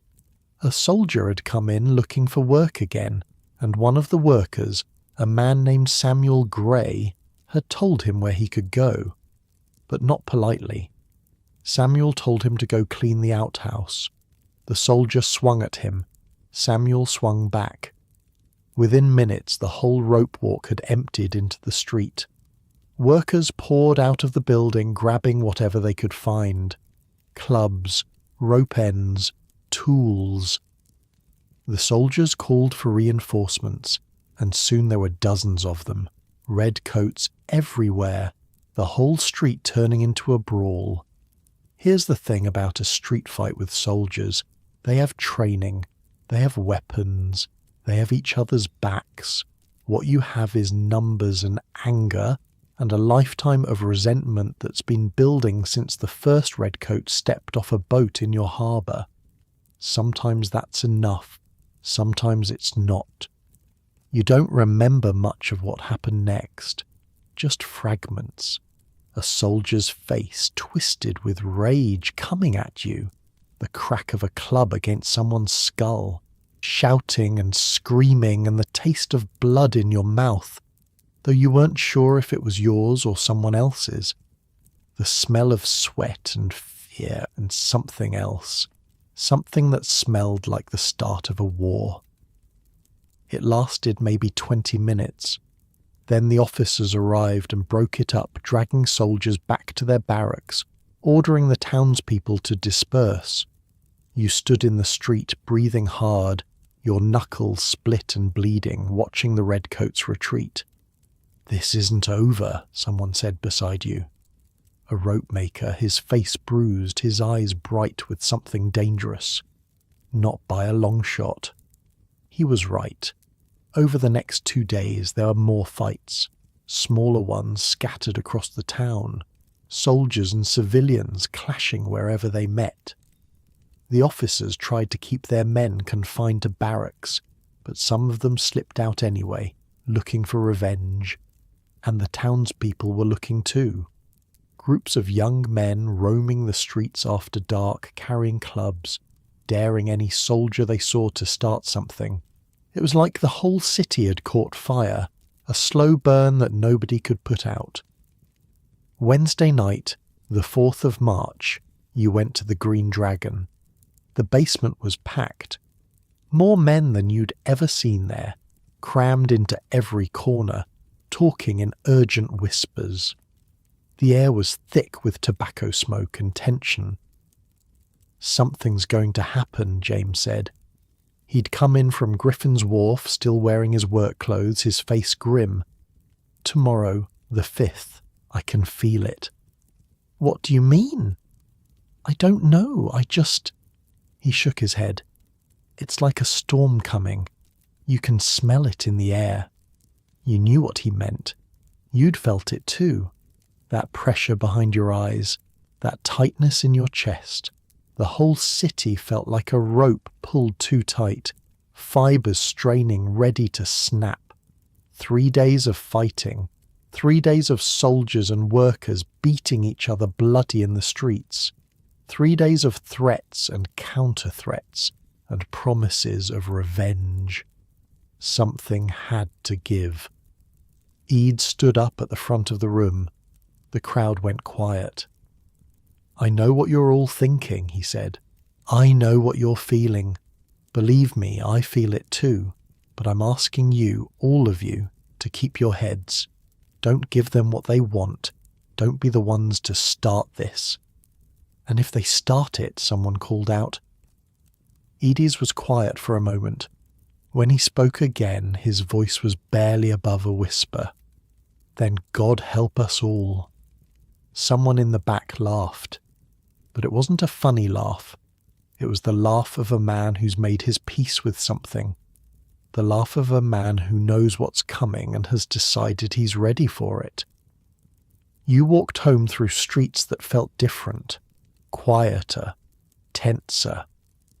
A patrol of soldiers passed you, and for once they didn't stop, didn't say anything, just kept marching with their eyes straight ahead.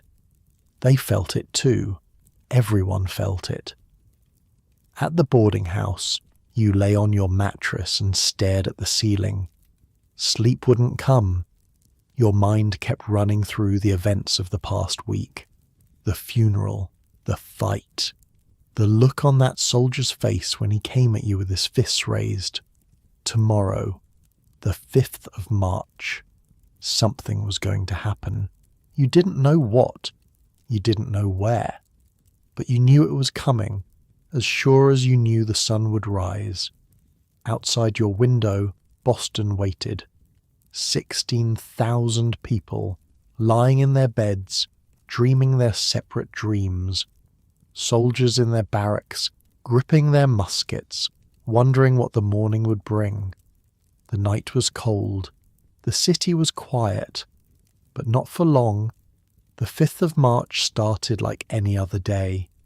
You woke before dawn, same as always. Ate your breakfast of cold bread and weak beer. Walked to the ropewalk in the grey light, your breath making clouds in the frozen air. Worked your station, spinning hemp into cordage, your hands moving through the familiar motions without needing to think about it. The tension from the past few days hung over everything. Men spoke in low voices, glancing toward the door whenever someone came in. But the work continued. It always continued. Ships still needed rope.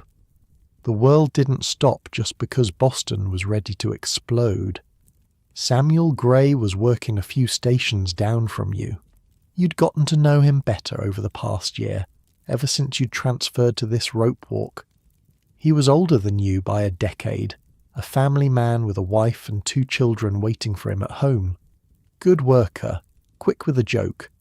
The kind of man who could lighten a room just by walking into it. He'd been in the thick of the fight on Monday, taken a nasty cut above his eye that was still scabbed over.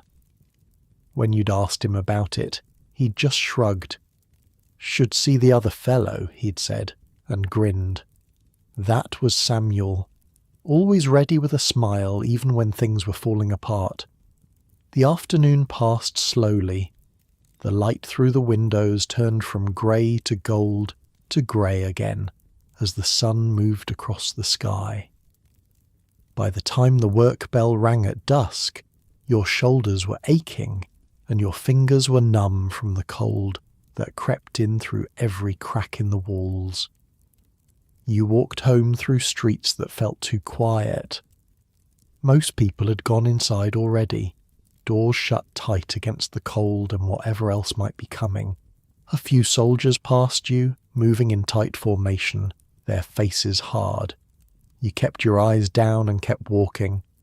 At the boarding house you ate a quick supper, boiled fish and more bread. Mistress Hutchins seemed nervous, jumping at every sound from outside. When you asked her what was wrong, she just shook her head. "Something in the air tonight," she said. "Can't you feel it?" You could feel it. That same pressure you'd felt for days, but stronger now. Like the moment before lightning strikes, when the hair on your arm stands up and your skin prickles with electricity. You should have stayed inside, should have gone to bed early, pulled the blanket over your head, waited for morning. That's what the smart play would have been. But you've never been that smart. Around 8 o'clock you heard shouting from somewhere toward the centre of town. Then the church bell started ringing. Not the regular toll that marked the hours, but the urgent clanging that meant fire or trouble. You grabbed your coat and went out into the night. The streets were filling with people, all of them moving in the same direction. Toward King Street. Toward the Custom House. You joined the flow, not quite running, not quite walking, your heart beating faster with every step. The crowd thickened as you got closer. Men and boys mostly, but some women too. Everyone talking at once, voices rising over each other, fragments of conversation drifting past. Soldier hit him with his musket, calling for reinforcements. Bloody lobsterbacks think they can... The cold bit through your coat, but you barely noticed.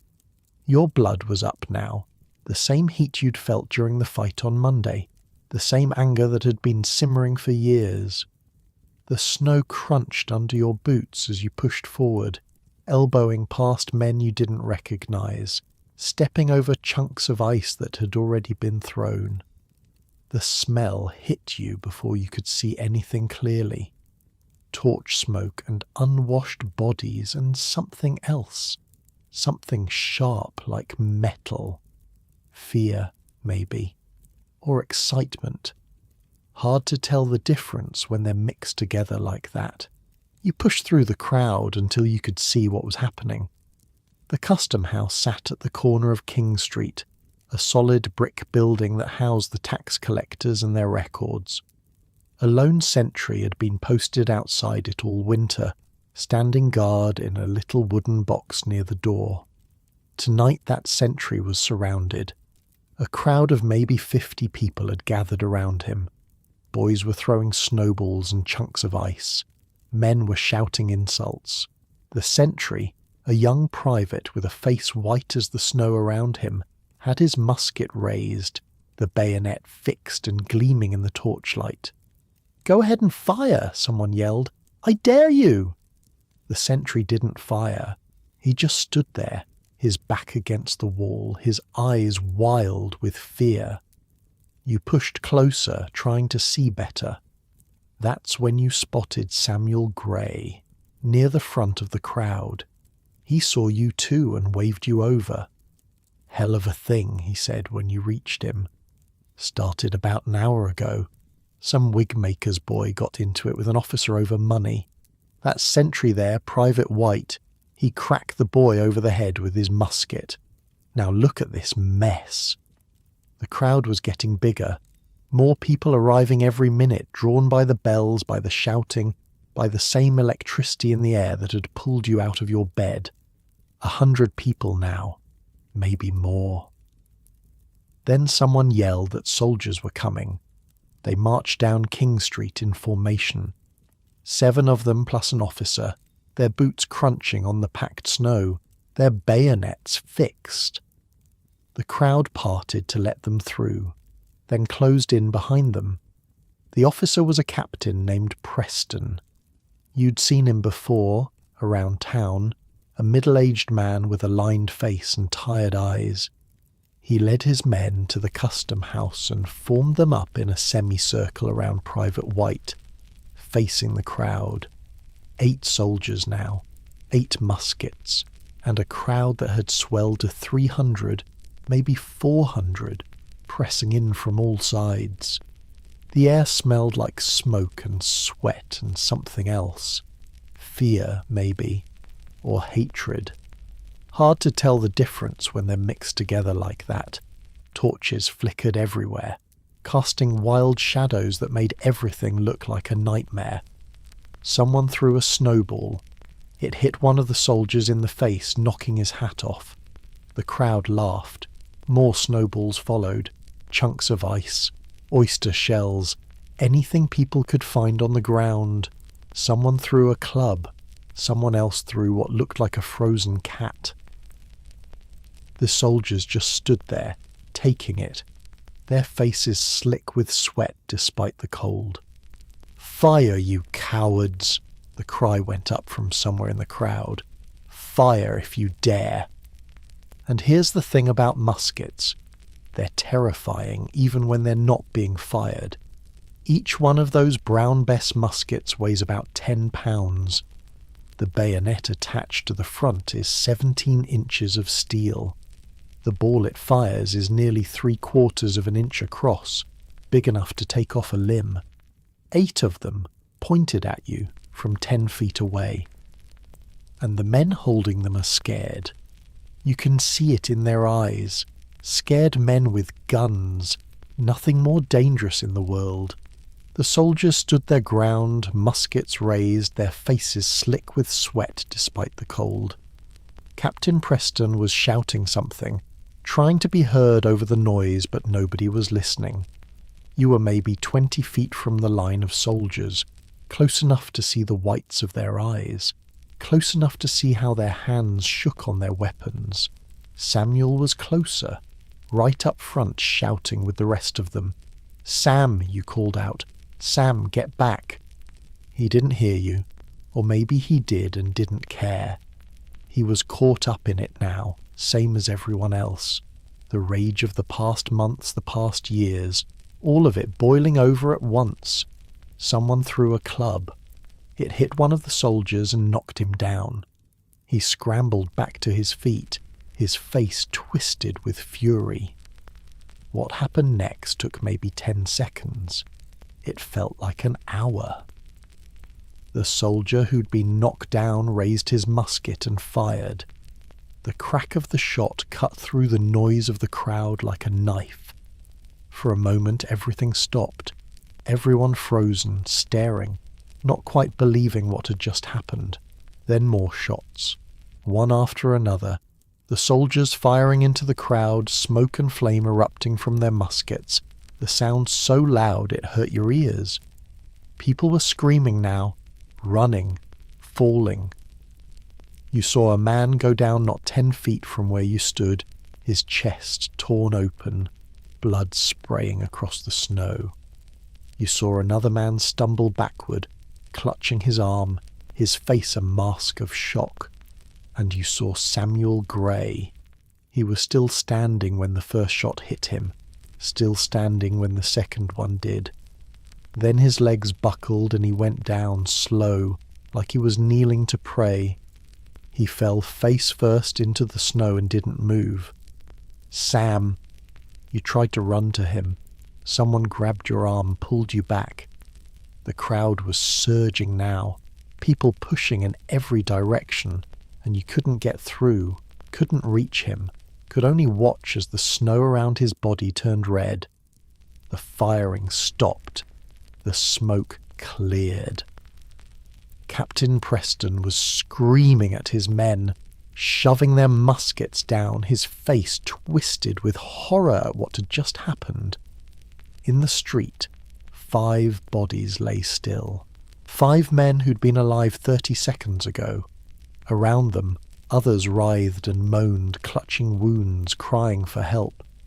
You recognized one of the bodies. A big man, dark-skinned, who worked as a sailor on the ships that came through the harbour. Crispus, his name was. Attucks. You'd seen him at the docks a dozen times, loading and unloading cargo with hands that could lift barrels like they were empty baskets. Some people said he was half Native American. Some said he was a runaway slave. Nobody knew for sure. What you knew was that he was the first to fall, and he was gone before he hit the ground. 2 musket balls to the chest. Beside him, a boy, Samuel Maverick, 17 years old, Same age as you were when you first came to Boston. His eyes were still open, staring at the night sky, snowflakes landing on his face and not melting anymore. He'd been walking home from visiting friends. Wrong place, wrong time, dead. James Caldwell, Patrick Carr, and Samuel Gray, who had a wife and children waiting at home. Samuel, who'd been standing right next to you at the ropewalk fight 3 days ago. Samuel, who'd grinned and said, "Should see the other fellow," like it was all some kind of joke. Samuel Gray didn't move, didn't make a sound. He was gone. You don't remember much of what happened after that. Just fragments again. Shouting, more bells. Someone saying the word massacre over and over. The crowd pressing forward again, hundreds of people screaming for blood, and the soldiers retreating into the custom house, barricading the door behind them. At some point, the Lieutenant Governor appeared. Hutchinson, his name was. He stood on a balcony above the crowd and promised that justice would be done, that the soldiers would be arrested, that there would be a trial. The crowd didn't believe him. Why would they? But the promises were enough to calm things down, at least for the moment. Slowly, reluctantly, people began to drift away. You stayed. You stayed until they loaded Samuel's body onto a cart, until they covered him with a sheet that turned red within seconds, until the cart rolled away toward wherever they took the dead, its wheels leaving tracks in the bloody snow. Then you walked home. The streets were quiet now. Everyone had gone inside, stunned into silence by what had happened. You walked through the empty lanes like a ghost, your feet moving without any input from your brain. Your hands were shaking. You couldn't make them stop. Blood on the snow. That's what you kept seeing every time you blinked. The way it spread, dark and wet, steaming slightly in the cold air. The way Samuel had fallen slow, like time itself had stretched out to make sure you saw every moment of it. You passed the custom house again without meaning to. The soldiers were gone now, arrested and taken away. But the blood was still there, dark stains on the white ground, and people had started gathering, staring at it, pointing, talking in hushed voices. A woman was crying somewhere nearby. A man was shouting that this was war, that the time for talking was over.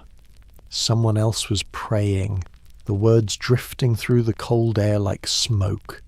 You kept walking. At the boarding house, Mistress Hutchins took one look at your face and didn't ask any questions. Just handed you a cup of something warm and guided you to a chair by the fire. You sat there until dawn, didn't sleep, didn't speak, just stared at the flames and thought about Samuel Gray. He had a wife, 2 children. They were probably awake right now, waiting for him to come home. Maybe they'd heard the bells, the shots, the screaming. Maybe they were sitting by their own fire, hoping, praying that he was safe. He wasn't safe. He was dead in the street because he'd been angry at the same things everyone was angry at. Because he'd been standing in the wrong place at the wrong moment. Because 8 soldiers had panicked and fired their muskets into a crowd of unarmed people. You thought about the soldier who'd shot him. Wondered if he was feeling anything right now. Guilt, fear, relief that he'd survived. You thought about Captain Preston, the look on his face after the shooting stopped, the horror of a man who just watched everything fall apart. You thought about the boy from the funeral, Christopher Sider, 11 years old, and now Samuel, and Crispus Attucks, the sailor with the strong hands, and that 17-year-old boy whose name you didn't even know. How many more? How many more bodies before this was over? Outside you could hear voices, people moving through the streets again, the shock wearing off, the anger taking its place. Word was spreading across the city, across the colony, and by morning everyone would know what had happened on King Street. The soldiers had fired on civilians. 5 men were dead. Everything had changed. You thought about Eads, about Paul and Joseph and all the others at the Green Dragon. They'd been saying for months that something had to give. Well, it had given. The rope had finally snapped, and now there was no putting it back together. The fire burned low. The sky outside the window turned from black to grey. A new day was starting.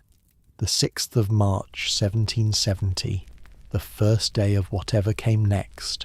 Somewhere in the city, Samuel's wife was waking up to find that her husband wasn't coming home. Somewhere, children were learning that their father was gone.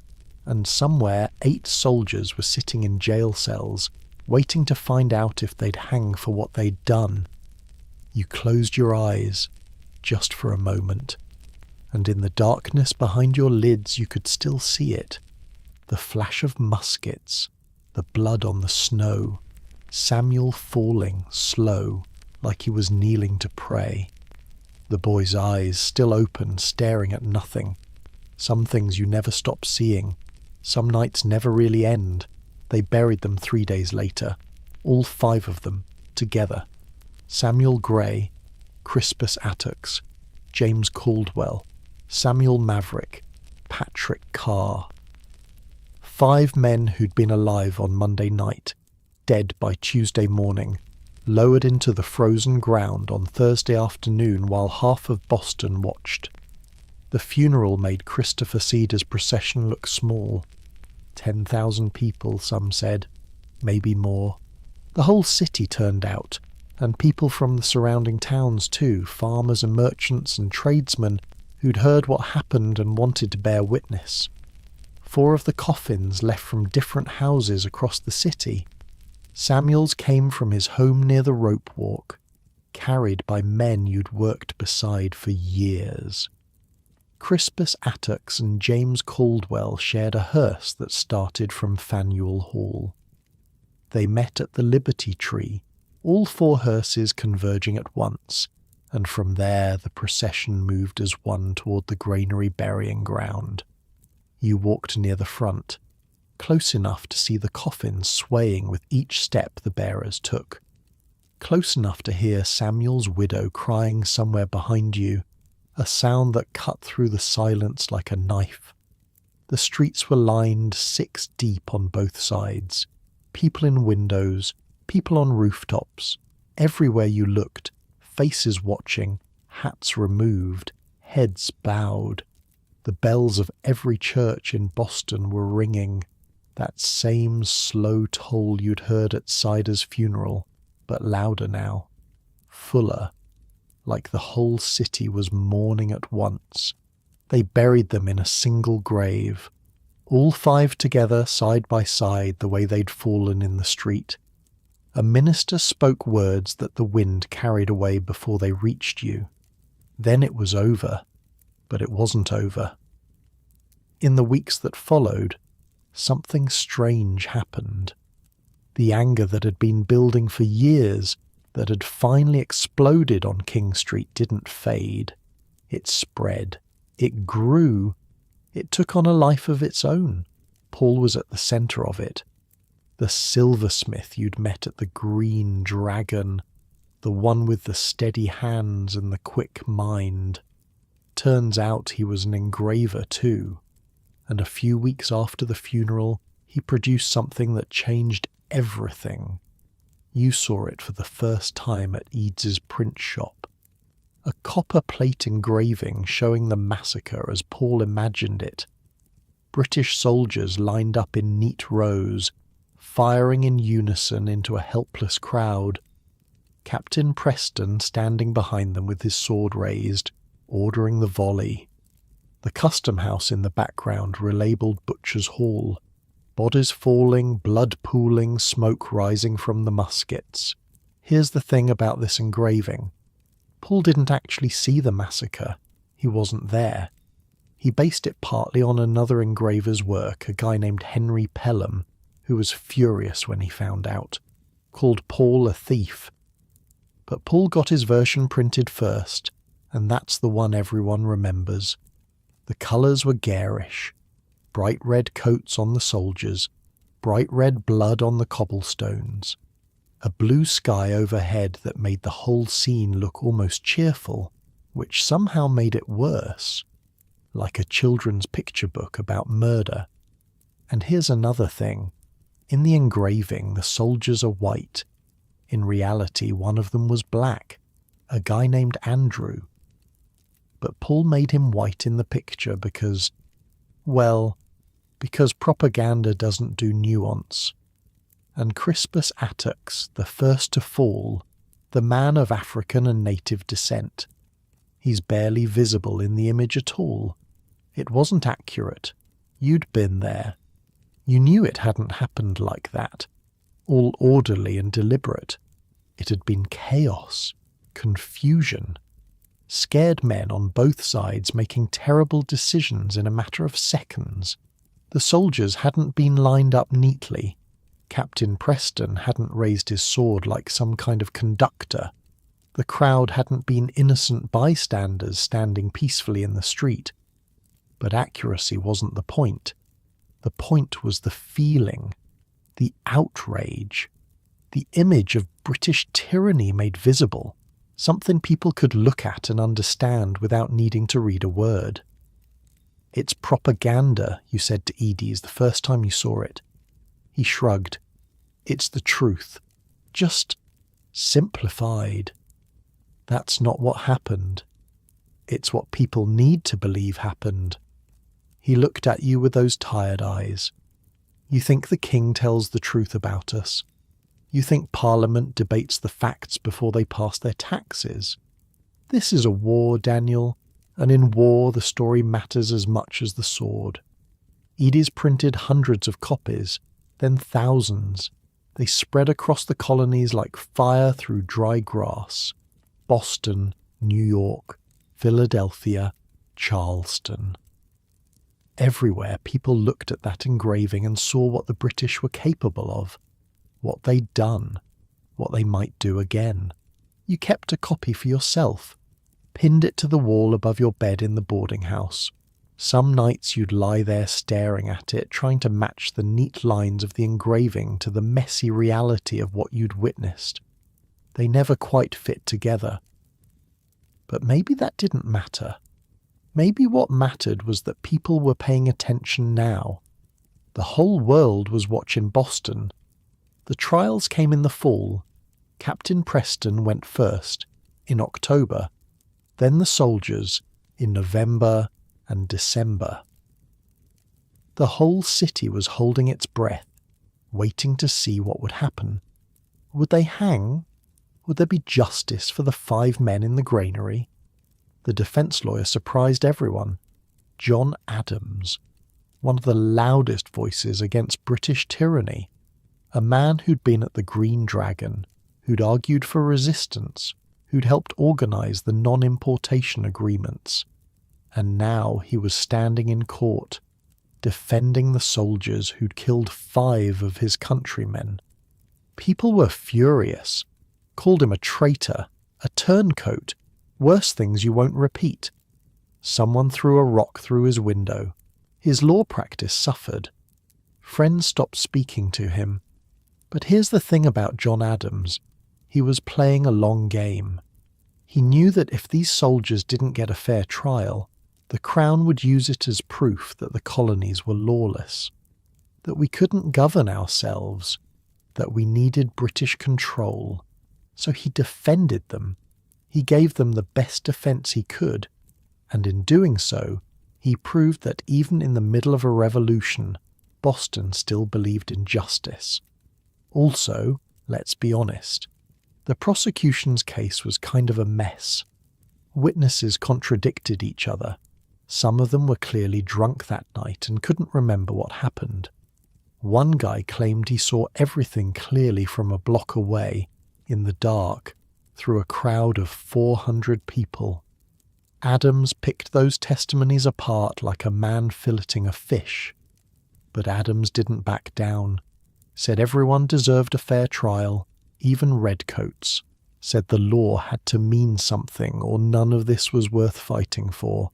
You went to the trial one day, stood in the back of the courtroom, squeezed between dozens of other spectators, watching Adams do his work. He was good. You had to admit that. He picked apart the prosecution's witnesses, pointed out contradictions in their testimony, reminded the jury that a mob had been throwing ice and shells and shouting fire before the first shot was ever discharged. Facts are stubborn things, he said at one point, his voice filling the courtroom, and whatever may be our wishes, our inclinations, or the dictates of our passion, they cannot alter the state of facts and evidence. You didn't know what to think. Part of you wanted to see those soldiers hang, wanted to watch them kick and twitch at the end of a rope the way Samuel had twitched in the snow before he went still. Wanted someone to pay for what happened, really pay, not just get a slap on the wrist and a ticket home. But another part of you, a quieter part, understood what Adams was trying to do. If we become like them, what's the point? If we throw out the law whenever it's inconvenient, how are we any better than the tyrants we're fighting against? The verdicts came down in December. Preston was acquitted. The jury said the evidence didn't prove he'd given the order to fire. 6 of the soldiers were acquitted too. Not enough proof, the jury said. Too much confusion that night. Too many conflicting stories. 2 soldiers were convicted, Montgomery and Kilroy, the ones who definitely fired, whose musket balls had definitely killed.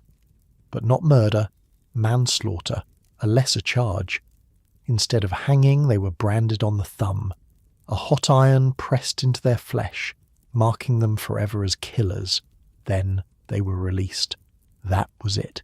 That was justice. 2 burned thumbs for 5 dead men. The Green Dragon was quiet that night. Nobody knew what to say. Ede sat in the corner staring at nothing. Paul was there too, his face hard, his hands clenched into fists on the table in front of him. "We'll remember this," someone said finally. "Every year on the 5th of March, we'll remember what they did." And they did. Every year after that, the anniversary of the massacre was marked with speeches and ceremonies. Church bells ringing at the hour the shots were fired. Orators recounting what happened, making sure nobody forgot. The 5 graves in the granary became a pilgrimage site, a place where people came to pay their respects and renew their anger. But life went on. That's the thing about tragedy. It doesn't stop the world from turning. The soldiers left Boston, all of them, shipped out to Castle William in the harbour, then eventually back to England. The common emptied. The barracks came down. The streets that had been full of redcoats for 2 years were suddenly, strangely quiet. You went back to the ropewalk, back to the work, spinning hemp, pulling cables, earning your wages. The days blurred together the way they always had. Spring turned to summer, summer to fall, fall to winter. Another year passed, then another. 1771, 1772, the early months of 1773. Boston settled into something like normalcy. The non-importation agreements fell apart as merchants got tired of losing money. Ships came and went from the harbour. People bought British goods again, drank British tea, tried to pretend that everything was fine. But it wasn't fine. You knew it. Everyone knew it. The anger was still there, just buried deeper, waiting. You moved out of the boarding house that spring, found a small room above a chandler's shop on Fish Street closer to the harbour. It wasn't much. A bed, a table, a chair, a window that looked out over the water. But it was yours. The first space you'd ever had that belonged to just you. At night, you'd sit by that window and watch the ships at anchor. their lanterns swaying with the tide. You'd think about all the places those ships had been. London, Liverpool, the Sugar Islands, Africa. A whole world out there that you'd never seen, might never see. Sometimes you wondered what would have happened if you'd gone with William, shipped out to the West Indies, left all this behind. But you hadn't. You'd stayed. And now you were too deep in to leave. At the Green Dragon, the meetings continued. Smaller now, quieter. The fever pitch of 69 and 70 had faded, but the core group remained. Edie's and Paul and Joseph and the others, planning, watching, waiting for the next move. You turned 25, then 26. The scars on your knuckles from the ropewalk fight faded to white lines. The images from that night on King Street grew softer around the edges, less sharp, though they never disappeared entirely. Some mornings you'd wake up and for a moment you wouldn't remember. Then it would all come flooding back. Samuel's widow remarried. You heard about it from James, who still worked at the ropewalk near Griffin's Wharf. A good man, he said, a carpenter, someone who could take care of her and the children. You were glad for her, glad that life could continue, that grief didn't have to last forever. James had married his Sarah by then, had a baby on the way. He talked about the future now in a way he never had before, about the shop he wanted to open, the life he wanted to build. He still came to the Green Dragon sometimes, but less often. He had other things to think about. You understood. People change. Priorities shift. The fire that burns so hot in your 20s starts to cool as you get older, as you realise that revolutions are long and life is short and there are other things worth caring about. But you hadn't cooled. Not yet. The memory of Samuel falling kept the fire lit. The sight of those soldiers marching away unpunished. The knowledge that nothing had really changed. That the king still saw you as subjects to be taxed and controlled. That all the blood spilled on King Street had bought nothing but a temporary reprieve. Something else would happen. You were sure of it.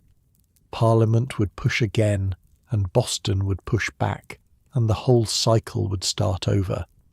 It was just a matter of time. In the spring of 1773, word came from London. A new act. Something about tea. You didn't pay much attention at first. Tea seemed like such a small thing compared to everything that had happened. The Tea Act, they called it. Parliament had given the East India Company a monopoly on selling tea in the colonies. No more buying from Dutch smugglers or local merchants. If you wanted tea, you bought it from the company, and you paid the tax that came with it. It didn't sound like much. A few pennies on a pound of leaves. But the men at the Green Dragon understood what it really meant. This wasn't about tea. It was about the principle. If Parliament could tax tea, they could tax anything. If they could grant monopolies to their favoured companies, they could destroy any colonial business they wanted. It was the Stamp Act all over again, just dressed up in different clothes. But the men at the Green Dragon were paying attention. Edis was writing furiously, pages of notes spread across his table. Paul was making trips to the harbour, talking to ship captains, gathering information. Joseph was convening meetings, more meetings, the old urgency creeping back into his voice. Word spread that 3 ships were on their way from London.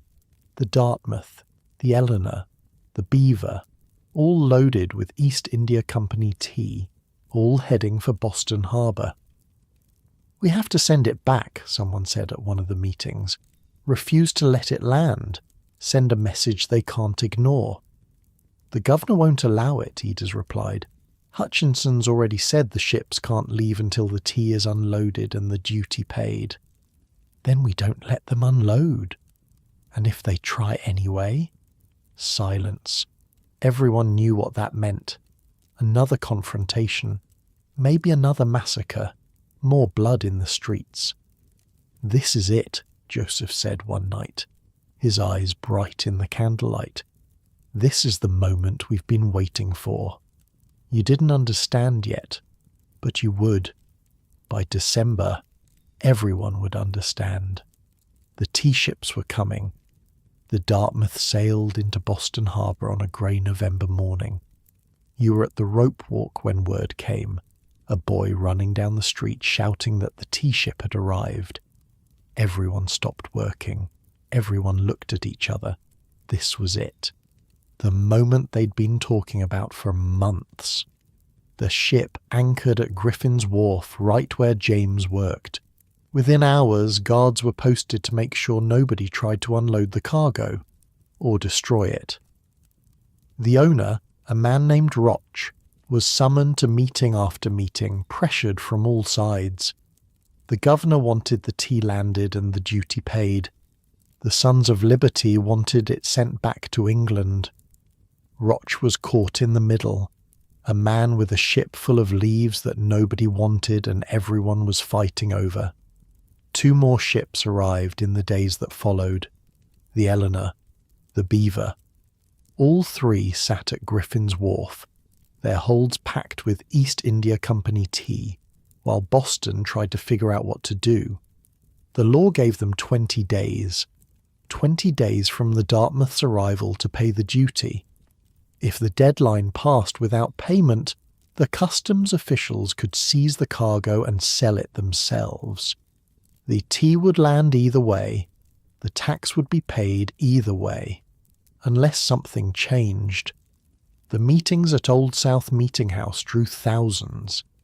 You went to one, squeezed into the back of the building with 6,000 or 7,000 other people, the air thick with body heat and tension. Samuel Adams stood at the front, his voice carrying over the crowd, laying out the situation in terms everyone could understand. "We must act," he said. "If this tea lands, if this duty is paid, we lose everything we've fought for, every principle, every sacrifice, the blood of the men who died on King Street, all of it, for nothing." The crowd roared its agreement, but agreement wasn't a plan, and the deadline was approaching fast. December 16th, a Thursday, cold and clear. The kind of winter day where the sky looks like pale blue glass and your breath hangs in the air like smoke. You went to work that morning like any other day, but everyone knew something was going to happen. The final meeting was scheduled for that afternoon. Roch had been sent to ask the governor one last time for permission to leave without unloading. Everyone was waiting to hear what Hutchinson would say. The answer came around 6 in the evening, just as darkness was falling. Roch returned from the governor's mansion with the news everyone expected. No, the ships could not leave. The tea would be landed. The duty would be paid. That was the end of it. Except it wasn't. Samuel Adams stood up in the crowded meeting house and spoke the words that everyone was waiting for. "This meeting can do nothing more to save the country." That was the signal. You were outside when you heard the war whoops, men pouring out of the meeting house heading for the harbour, their faces already smeared with soot and coal dust. Some wore blankets wrapped around their shoulders. Some had feathers stuck in their hats. They're dressed as Indians, or something like Indians, a disguise that fooled no one but gave everyone deniability. You fell in with them, didn't think about it, just started walking, then jogging, then running toward Griffin's Wharf. Your heart was pounding, your hands were shaking, but your feet knew where to go. By the time you reached the wharf, there were maybe 150 men gathered, maybe more. It was hard to count in the darkness with everyone's faces blackened, everyone dressed in the same rough disguises. You recognized some of them anyway. Men from the ropewalk, men from the Green Dragon. Paul was there, somewhere. James too. You could feel their presence even if you couldn't see their faces. Someone handed you a hatchet. Someone else pointed you toward the Dartmouth. "Chests are in the hold," he said. "Drag them up, break them open, dump the tea, nothing else. Don't take anything. Don't damage anything except the tea. Understood?" You nodded. You understood. The work was hard, harder than you expected. Each chest weighed maybe 400 pounds, and they had to be hauled up from the hold by hand, dragged across the deck, broken open with axes and hatchets, then dumped over the side. The tea floated at first, spreading across the dark water like a stain. Then it started to sink, or drift away with the current, and you'd go back for another chest. Here's something nobody tells you about the Boston Tea Party. It took 3 hours. 3 hours of back-breaking labour. In the cold, in the dark, with wet feet and blistered hands and lungs full of tea dust. This wasn't some quick symbolic gesture.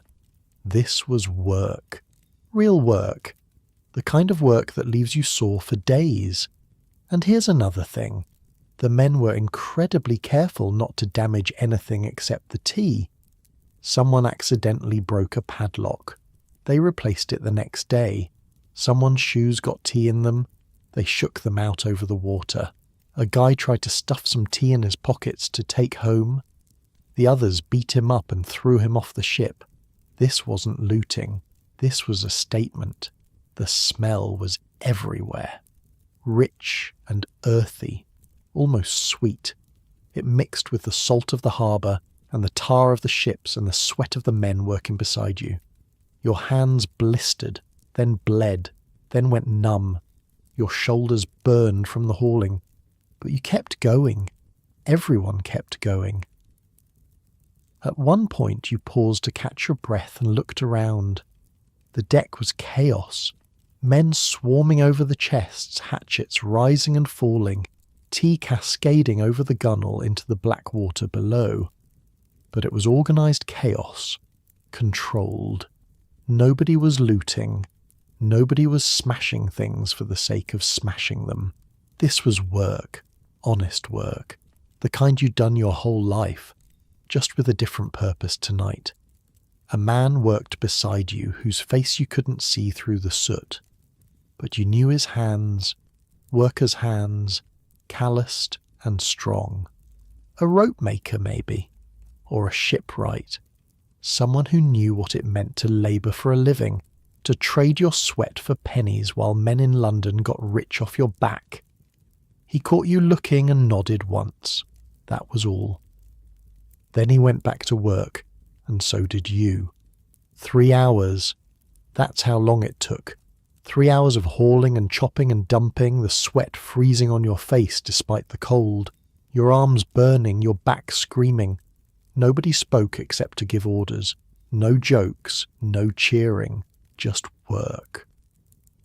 The tide was coming in, and you could see the tea piling up against the hulls of the ships, a thick brown sludge that reeked of wealth and waste. Some of the boys in the crowd had waded out to their knees, pushing the tea away from shore with oars and paddles, making sure none of it could be salvaged. 342 chests, 92,000 pounds of tea, worth more than 10,000 pounds sterling. In today's money, that's roughly $1.7 million. All of it gone, floating in Boston Harbour, steeping in the salt water like the world's biggest, most expensive, most illegal pot of tea. The tide was so thick with tea that for days afterward you could smell it from anywhere in town. Kids waded out at low tide to push the floating tea deeper into the harbour, with oars and paddles, making sure none of it could be salvaged. The harbour looked brown for weeks, and here's the best part. Nobody talked. Ever. 150 men participated in the tea party, and not a single one of them was ever officially identified. They went to their graves without confessing. It wasn't until decades later, when the participants were old men and the danger had passed, that anyone started admitting they'd been there. Even then, some of them never told. When it was done, you climbed back onto the wharf with the others. Someone was sweeping the decks of the ships, making sure no tea was left behind. Someone else was shaking out their shoes, dumping the loose leaves that had gotten inside. They wanted it known that this wasn't about theft. Nobody had taken anything for themselves. This was a statement, a protest, a message to the king and parliament that couldn't be ignored. You walked home through streets that were strangely quiet. The crowds that had gathered at the harbour were dispersing, melting into the darkness, going back to their homes and their beds.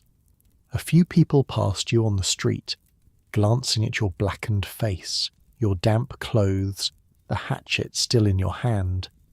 Nobody said anything. Nobody needed to. The moon was up now, hanging low over the rooftops, casting silver light across the cobblestones. Your footsteps echoed in the empty lanes.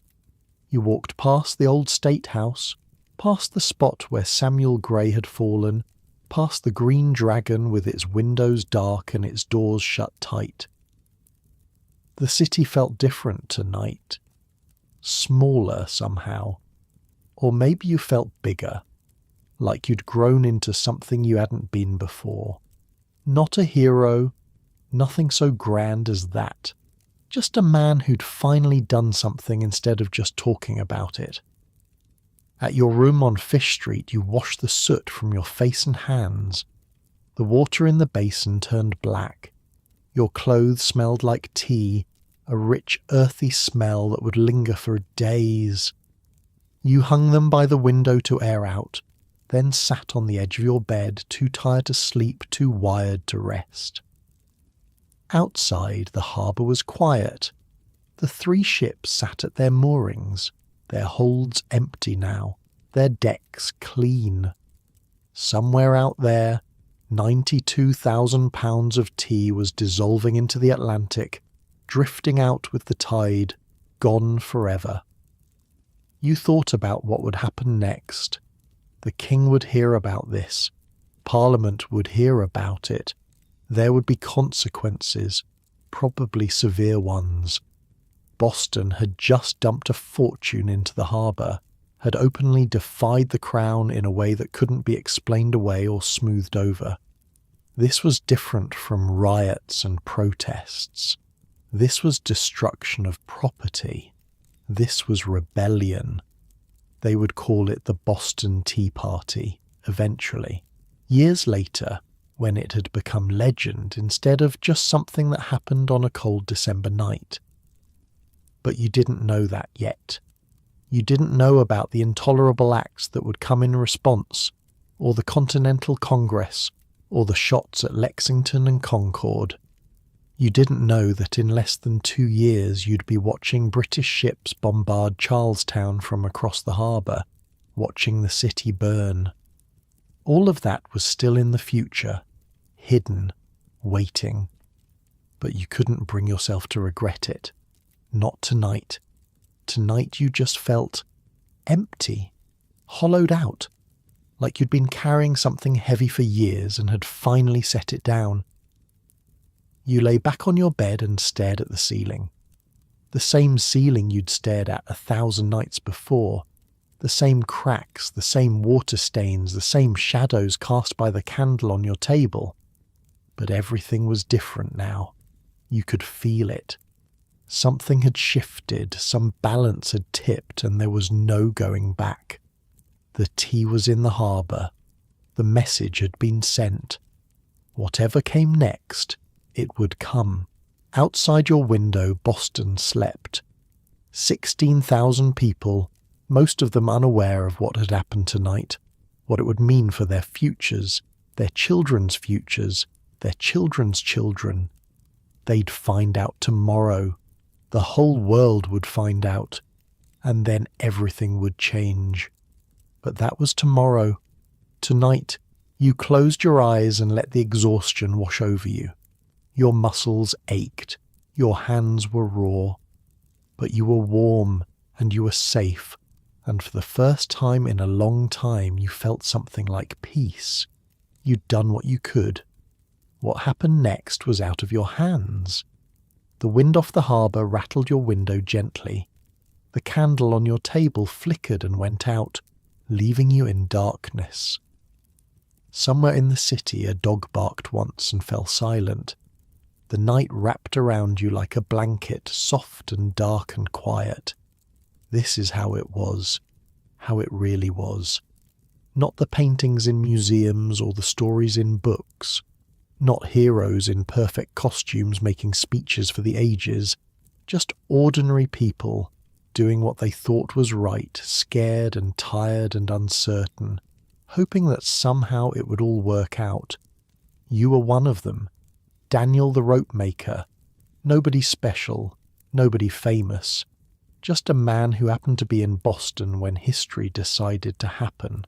And now, 250 years later, that same city is still there. The harbour still opens to the sea. Ships still come and go, though they're bigger now, carrying different cargo. The streets you walked are still streets, though they've been paved and repaved 100 times. The Old North Church still stands in the North End. Faneuil Hall still stands downtown. The graves in the granary are still there, still visited, still remembered. The world changed. The country you helped create grew into something nobody could have imagined back then. Wars were fought. Laws were written. Generations were born and lived and died. And through all of it, the story of what happened in Boston kept being told. The tea in the harbour, the shots on King Street. The ordinary people who did extraordinary things because they believed they deserved to be free. That's the thing about history. It's not really about the past. It's about understanding how we got here. How all those small decisions, all those cold mornings and hard days and sleepless nights added up to something bigger than any one person could see at the time. You couldn't see it. Lying there in your room on Fish Street, the smell of tea still on your skin. You didn't know that the revolution was coming, that independence would be declared, that the country you helped birth would still be here in the 21st century. All you knew was that you were tired, and that tomorrow would bring whatever it brought, and that for now, for this one moment, you could rest. So close your eyes. Let the tension drain from your shoulders. Feel the warmth of your own bed, your own blankets, your own safe place in this complicated world. History is just people. People who lived and breathed and worried and hoped, just like you. People who made choices without knowing how they'd turn out. People who went to sleep at night wondering if they'd done the right thing. You're part of that chain now. Everyone who's ever lived is part of that chain. The past flowing into the present flowing into the future, all of it connected, all of it leading somewhere none of us can see. But you don't have to see it tonight. Tonight, you can just rest. Let the story settle into your bones. Let the images fade into dreams. The harbour, the tea, the ships rocking gently at anchor. Daniel walking home through empty streets, his work finally done. Sleep well. Tomorrow is another day, and history, as always, will be waiting.